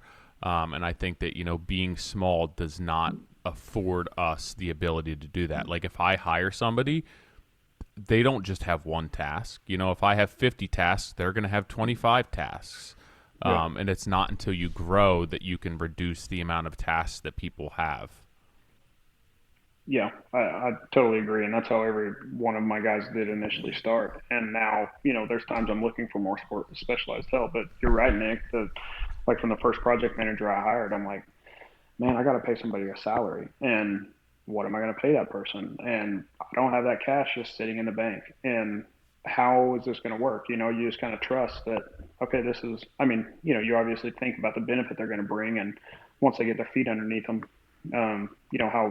how you can divide and conquer, and I don't have to be the, person answering every single question. And, again, I take that hiring process super serious, because you want somebody that emulates and at least can relate and pass on the, just the values that you hold. And that was probably one of my scariest hires. And now I've got 2 project managers that are, they're killing it. And it's super helpful and rewarding to be able to put people in a position to obviously be successful. But I don't know, back to that pride thing, like, I'm kind of prideful about, I've got 14 different people that can support their families, and I think make very reasonable wages and be able to do stuff that they're passionate about, as opposed to, going and just getting a job somewhere and getting burnt out over it, after 2 or 3 years or however many years. I tell everybody, and it resonates with some, and others it takes a few years, but I've hired kids that are 14 and 15 years old. I'm like, listen, you can take this thing as far as you want to take it. You can work for me as long as you want to. You can work for the rest of your life, and you can get to a point where you're making as much money as you want to make. And, Nick, you and I share the same mindset on, just because a carpenter or a electrician or whatever job title you want to put out there generally makes X amount of dollars per year.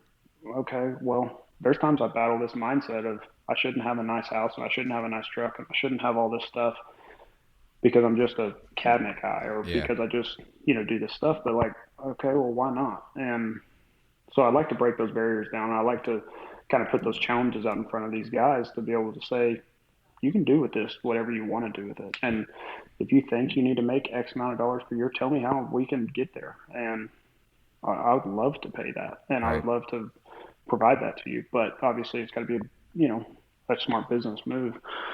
So it's just, but you don't learn that stuff until you at least take a little bit of a risk and hire those guys that you don't necessarily have the pile of money sitting off to the side saying, okay, I'm ready to hire. It's just like when people would say, when are you ready to get married, or when are you ready to have kids? Like, well, if you wait till you're ready, you're never going to do it. And you kind of just got to take one of those risks, and sometimes it's not going to work, and you're going to need to adapt and do better the next time. But it's hard to be successful, or, to do great things without taking on a little bit of risk and, stepping out there into outside your comfort zone. So as we're kind of digging into that, What did it look like for you when you finally made the decision to kind of go with the cabinet shop, and also I know you said you had been doing new construction some, but then taking on remodels. Like, at what point were you that you realized, hey, I should basically start another business to be doing this as well as just carpentry and millwork?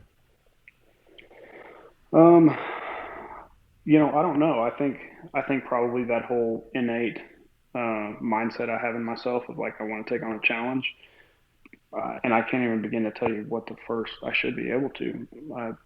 I can't, but I like what the first big renovation project I took on, or what led me to do that. But I have found a passion for it because I don't know. I think a lot of people, or at least around here, say it's easy to be a renovation type person or business and to go and build a house. It's really hard for somebody to be a new construction person and to go and figure out how to renovate because it just doesn't work the same way. From a planning perspective or change orders or whatever, I mean, when you get into some of these renovations, you may plan and plan and plan and plan, and you start swinging a hammer and you're like, okay, well, that plan we had actually is trash because, there's steel beams in this wall, or this is compromised, or, whatever it may be. So there's a lot of adaptability that I've found is necessary to be successful on at least this historic area that I'm working on right now. Um, just because we're working on homes that are 100, 120 years old, and that's pretty old for our town for sure. And some of them have just been bubble gummed together over the years, and you get to it and you just uncover things you weren't expecting. But I have found a big passion for that now because uh, it takes a very, like I said from the get go, a collaborative effort, and having the design side of my business able to kind of supplement, and whether it's tile layouts or interior elevations or renderings or millwork profiles and just conceptual stuff. I mean, being able to kind of, you'll know, it's so hard to get people to understand two-dimensional drawings. Sometimes it's just like a full-time job being able to just explain concepts to people. And um, but I really like that too. And I just found, even just from the cabinetry side of things, I'm having to do a whole lot of cross talking with different trades, electricians, plumbers, HVAC, all those guys to get their rough ends correct and get their boots set in the right spot and get things accounted for. Just because, I can't spec interior cabinet lighting if the electrician doesn't know he needs to get stuff over there, or, toe kick ventilation if the HVAC contractor doesn't know. And anyway, I don't know that I'm really answering your question, but that's just one of the sides of it that I've learned recently, that there's just not a lot of people in this area that are doing that type of thing. And so I think that's one of the reasons why I've been contacted so much for some of these detailed renovations. Some of them are, I mean, they're just crazy, crazy long. I mean, Nick, you said it a few weeks ago that, you try to persuade people like, hey, it's going to be a lot more financially, or it's not, I think you were saying that rent and stuff like that in Boston's ridiculous. But like trying to get somebody to move out of a project instead of just stay in it while you work on it. That's just a hard and fast rule for us. We don't let people stay in projects they work on. You got to go and buy another house, or you need to go and rent something or whatever. Because these are long-term things. And if you're not ready for that type of commitment to not only get through the project, you have to have good project endurance, but after that, there's a huge vetting process, and, people seeing if I'm the person that they want me to, execute their project, but it's vice versa. I got to make sure that I like these clients, and I Yeah. got to make sure that I want to have, I mean, again, it may sound cliche or corny or whatever, but it's a lifelong thing. Like, it's not just hey, this is a 2-year project and 1-year warranty period, or, whatever warranty time frame you have. And okay, see you later. Like, we got to be here. And I live in a big small town. I mean, there's only 200,000 people here. And just, it just feels like everybody kind of knows everything about everyone. And, good word doesn't travel near as fast as negative feedback. And so you just got to be really conscious of that. And I've just learned that over the years, that there's certain times where I'm like, I don't know if I want to work for that person. And that's hard to say, because when you're starting your business, man, you need everything you can get. And you want to take on every project that comes across your plate. But kind of having the wherewithal to kind of see months and years down the road of, there's a risk here associated with this type of personality that I'm going to engage with. All to say, I mean, you back to that experience thing, you go through just experiences that help shape what your values are, and what am I in this business for? Am I in this business to work with this type of person, or to take on that type of project?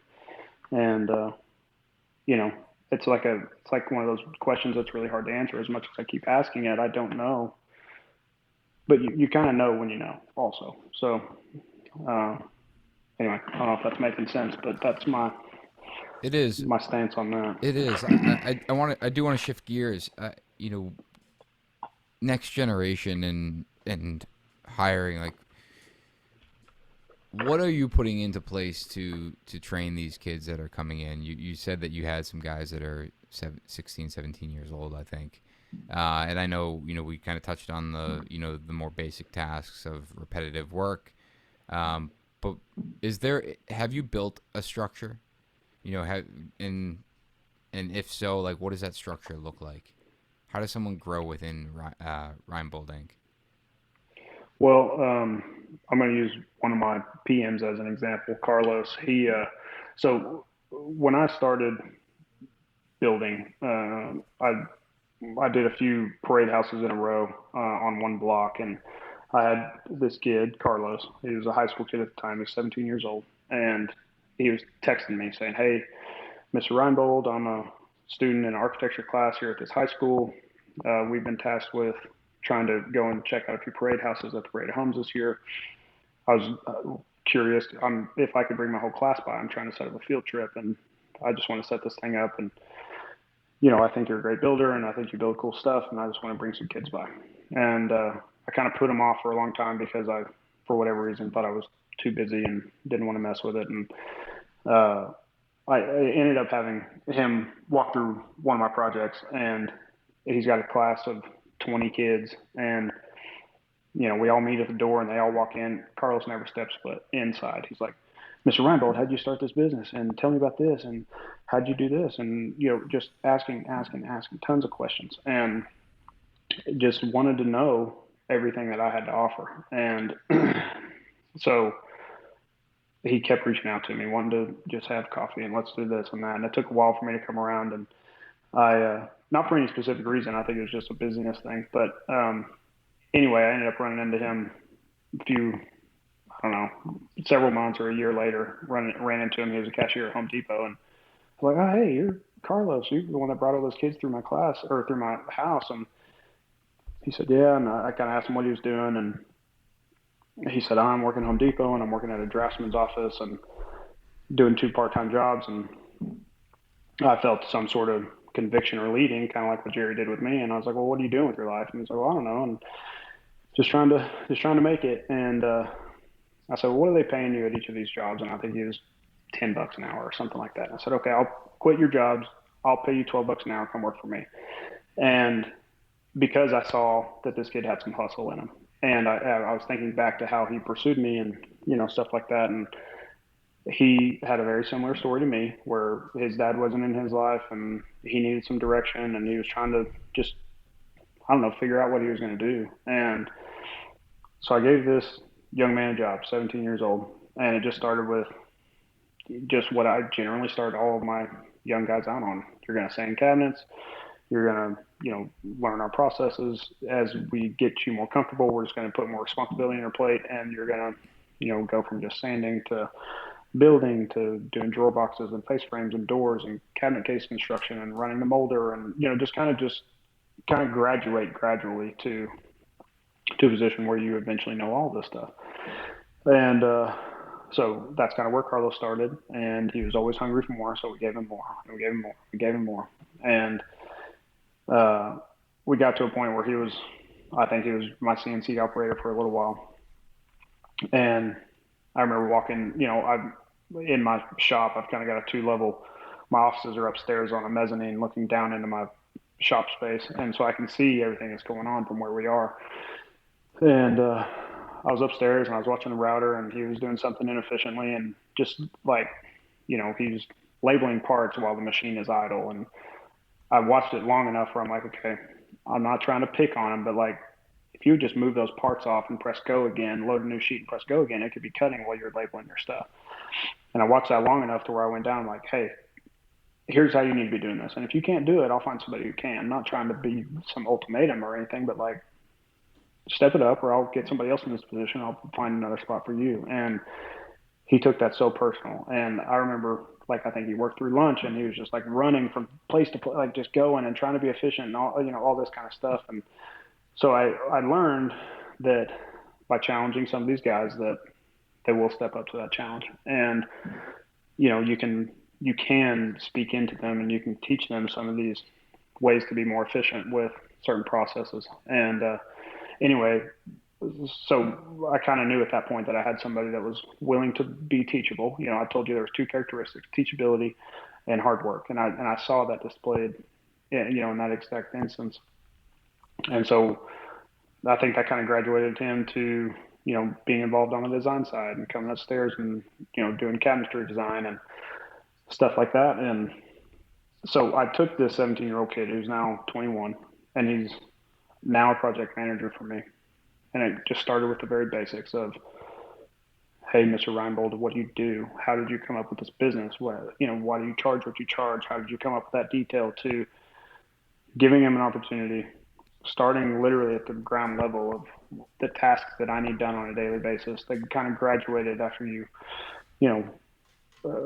just, get a grasp on all of them. And then it led to cabinetry design. And then it kind of got into, cost analysis and things like that. And just came into a position where like, okay, I think you have what it takes to run projects. Is that something you're interested in? And I mean, just killing it. And it's crazy to me because I'm 33. Again, I know I keep telling you that, but like, I've got a 21-year-old kid that's leading 30 and 40 and 50 and 60-year-old tradesmen and having conversations with clients on multi-million-dollar projects. And I had a performance evaluation with him last week. And one of the things I told him is forget your age, because there was a time where, I was like, man, I'm only 23 and I'm building a house. I don't have any business doing this.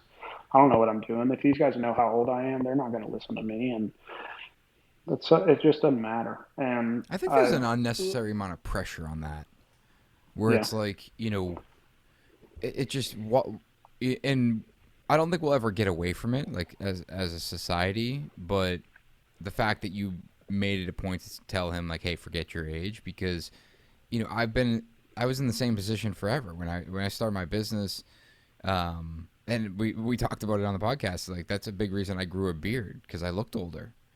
And when I didn't have a beard, people didn't take me seriously. I'd show up the door, they're like, you're just a kid. And it's, and I think it's like, well, then you have the argument. It's like, well, it's experience. Like the guys that have been doing this for a long time, like, yeah, but they were a kid at one point too. Yeah. And, and they very well could have been in my position. And it's frustrating that there's such a pressure on it. I think that experience and the willingness to put the work in when you don't have the experience, right? The saying of like, you make up for what you lack in experience, you'll make up for in effort. Effort, right? And it's like, that's always been my mentality, and I've always really tried to focus on the fact that, because at the end of the day, it's like, I don't know at what age am I going to live to. Right. And if I'm always delaying my next move because I don't think I'm old enough, it's like I could run out of life. Yeah. And I know that's like that, like we're talking like on the dark side of that, but it's the reality, and that's and especially recently where I do have 3 kids, and I want big things in my life, and I want big things for my children and my family, and I've just got to a point where it's like there's going to be times where I take big risks, because I don't know, I don't want to regret one day of being like, I wish I had done that sooner, because at some point, a year from now, 5, 10, 15, 50 years from now, I may not have that same opportunity. And it's, and especially in business, and yeah, there's calculated risk. I'm not gonna. Most of what I do is relatively calculated. I can't say everything I do is calculated, but most of what I do is calculated in some sense of that. Does it make sense? Whether it makes sense right now or it will have made sense in the future for us, for my family, for the business. And and when those big risks are taken, it's rare that I don't look back a year, down the line saying I'm glad I had done that. Yeah. It's the few times where I look back and be like, all right, I guess I shouldn't have done that, is more of just okay, well, that didn't work. Right. It's not like it didn't destroy me. Yeah. The age thing it's tough though, and that I don't, like you said, Nick, I don't know if that's something that we're going to get away from. And that's not to say that, as a more general rule of thumb, that's not the case. Like typically, as you get older, you have more experience in what you're doing, but that's also not saying that there's not a 21-year-old kid who does a much better job than a 60-year-old PM. There's Totally. exceptions to every rule. But I think, a lot of times with age and experience, experience comes with age and with doing something Totally. for a long time. And there's no substitute for that. You can make up for that to a certain extent with drive and ambition, and gaining that knowledge. But that's going to be something that is always not. I remember my dad telling me the same thing, like people aren't going to trust you until you're, 35 years old or whatever. And I never understood it, because when you're 18, when you're 25, when you're 30, you feel so old, you feel like an adult.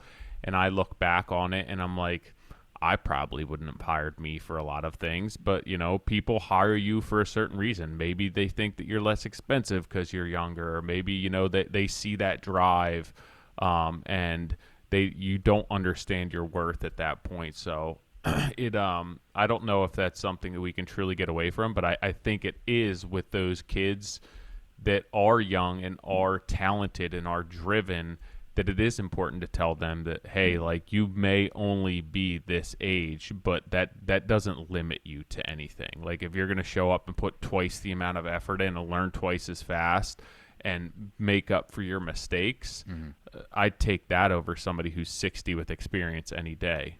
I had this, I sat down with a potential client last week. They want to build a house, and they're talking about architects. And he had asked me straight up, he said, what's your opinion on, should I hire an architect that, an older architect that has done this time and time again, or should I hire the young kid that's super ambitious, that, that hasn't done anything like this, but, could pull it off and the ambition is there. And in that moment, I truly had no idea how to answer that. And I was like, it's really hard to answer in the sense that the older guy that's been doing this a long time has been exposed to so much more. He's been exposed to all the good details that work, that don't work, that just in the experience, like the amount of exposure he has seen. But also, do you get trapped in the whole side of, well, he's just repurposing everything he's learned for the last 50 years. And then on the flip side, it's like, well, this young kid, he's got a ton of ambition, but, maybe he's been exposed to a lot too, because he's been just consuming himself with details and trying to find things, but has just never have been given the opportunity to actually utilize it. Where it's like in that scenario, the age doesn't matter.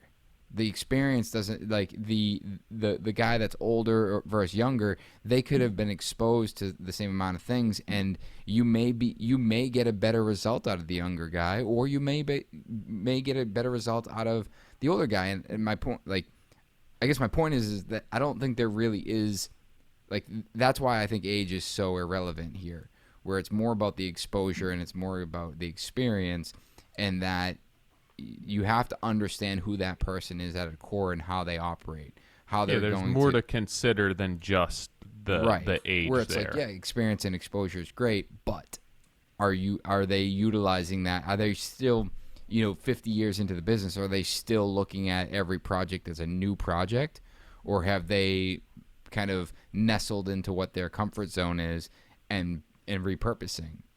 Yeah, I mean, if you're looking to push the bounds and to go to an architect who's older and set in their ways, that doesn't really make sense. And maybe there's less risk there. You probably run into less issues down the road, more expansive network of people, but at the same time, are you getting what you really want? Right. There's definitely more to consider with that, and that's architect. That could be, somebody you're hiring for renovation. It could be an employee, a sub, a vendor. I think that there's much more to it than one thing. You can't just make that consideration or that decision based on age or experience. Like, I think that it all has to be taken in as, look at that big picture of why you're making your decision.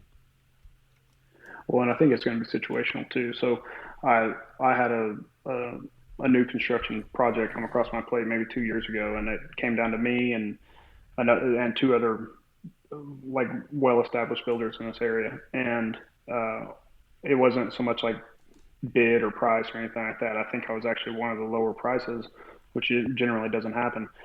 But I really appreciated the candor of the client, because he came to me and he said, "Hey, I just want to let you know I'm not going to go with you, and I'm going to tell you why."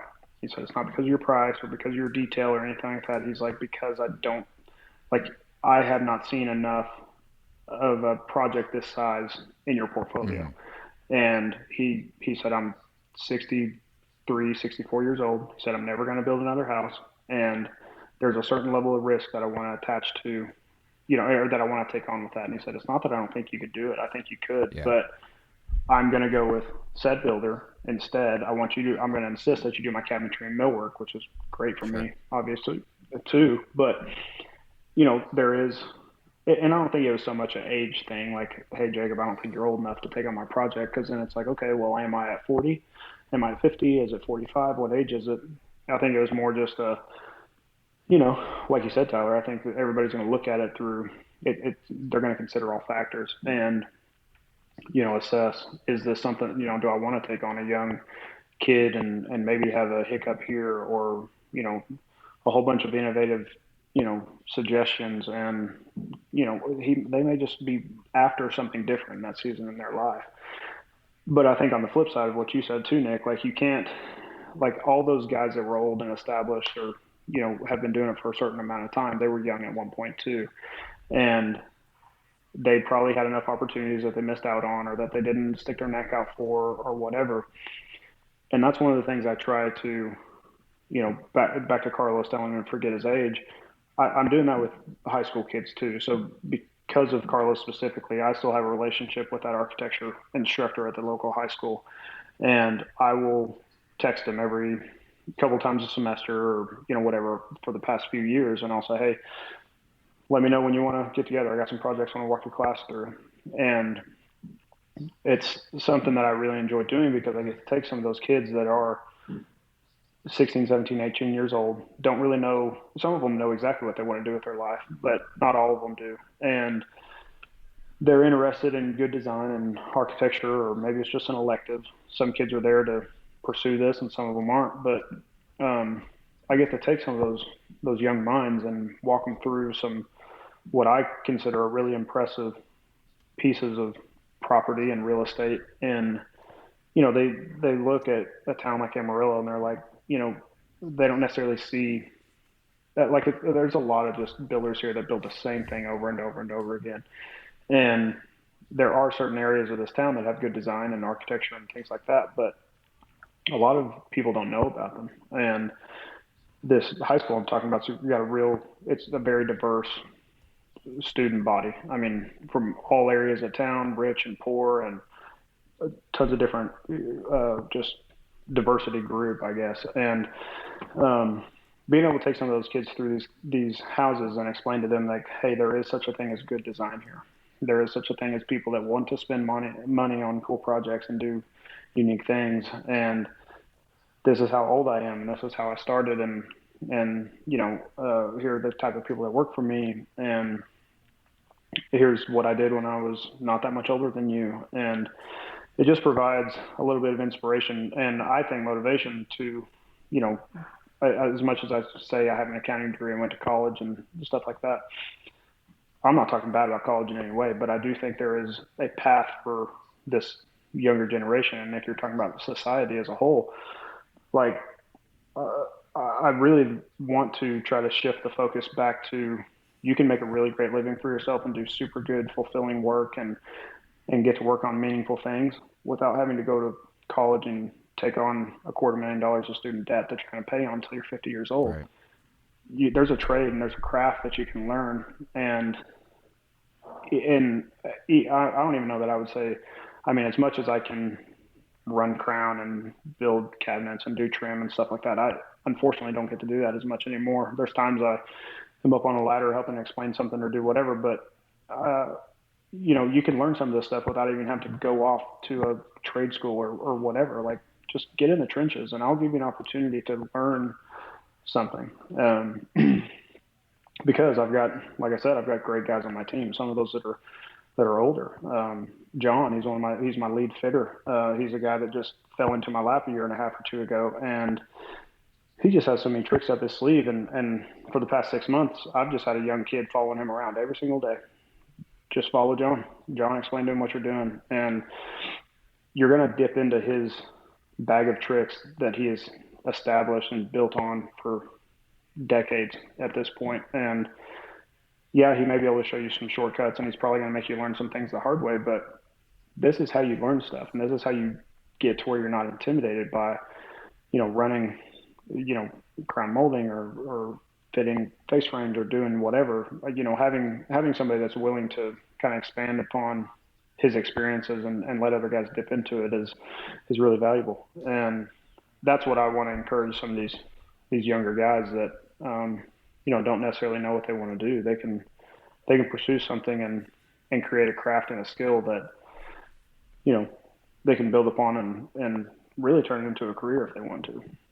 Yeah, and to kind of touch on that some, I think Nick and I were just speaking recently, and I think that as a whole, our industry has to do a better job of creating jobs for these young men and women who want to get into the trades where, in order to make a healthy living, they don't have to start their own company.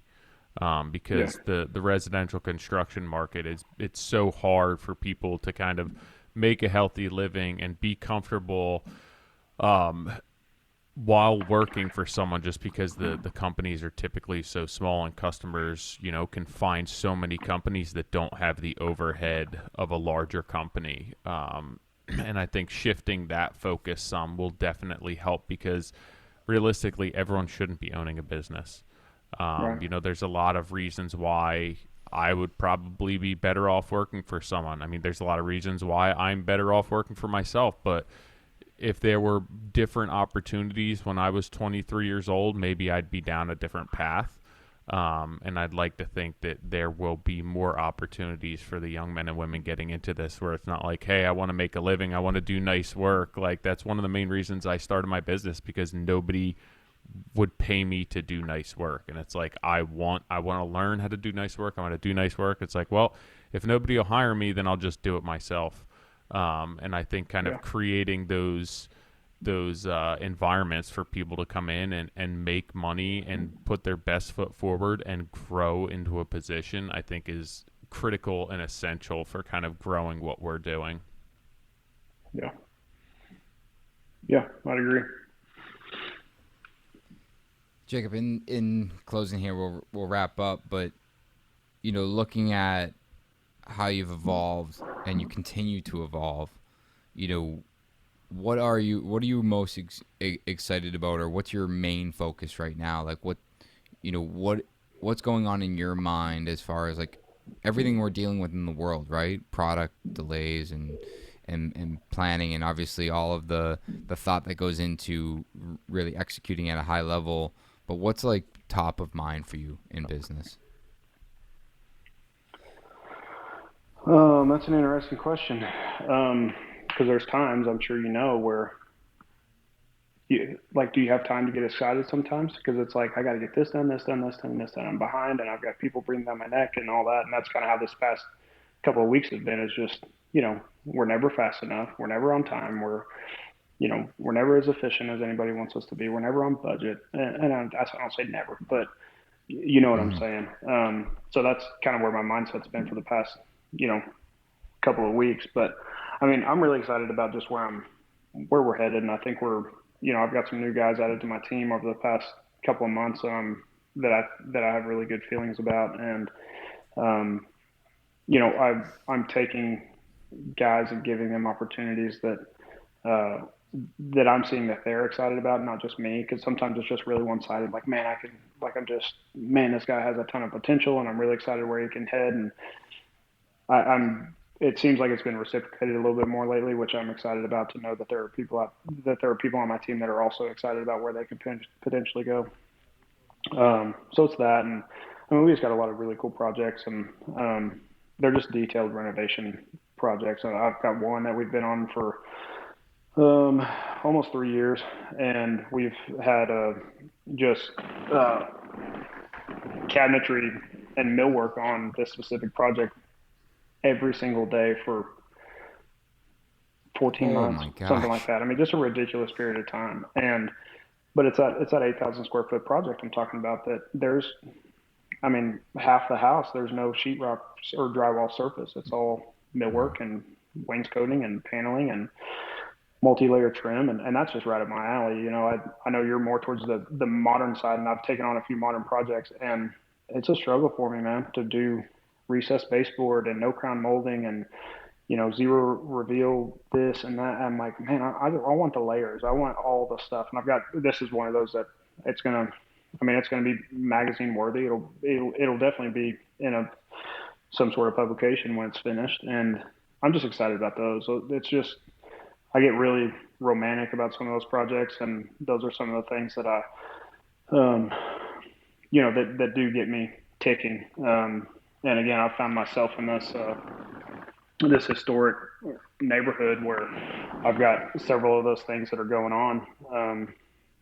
And it's a long, strenuous haul when you're 2 and 3 and 4 years into something. And you were saying this with I think it was Katie a couple weeks ago. Like, you don't understand your client until you're almost. It's not all the time, but certain clients you don't know until times get tough, Right. and that project endurance is wearing thin, and the finish line is maybe in sight or maybe it's not. And um, so those are some of the things that is a challenge in business, of just even having to be a well-rounded individual to be able to handle conversations like that, and how to posture yourself, and to know, you know, like, reading between the lines and knowing what somebody's happiness level is or frustration level is. And um, anyway, that's kind of that's where I am on a few things. But and then, yeah, we bought some new machinery, and I'm excited about just some stuff I get real cabinet nerdy about. We got a new 6-head molder we're about to get going, and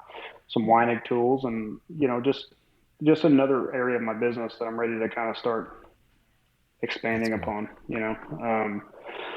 But yeah, I mean, it's been a heck of a ride. I've got one of my guys that asks me all the time, "Hey, Jacob, do you think you were going to be here 5 years ago or 10 years ago or whatever?" And the answer is kind of yes. Like, I knew I was going to be in this position at some point. No, I didn't know it was going to look like this, and I don't know where I'm going to be from a year from now. I'm excited to see it, because I know we're going to continue to just keep capitalizing on the opportunities that get in front of us. And yeah, I mean, that's what I think. Again, I'm in this business for, and those are the things that kind of get me motivated to get up as early as I do, and to take on the things that I do on a daily basis.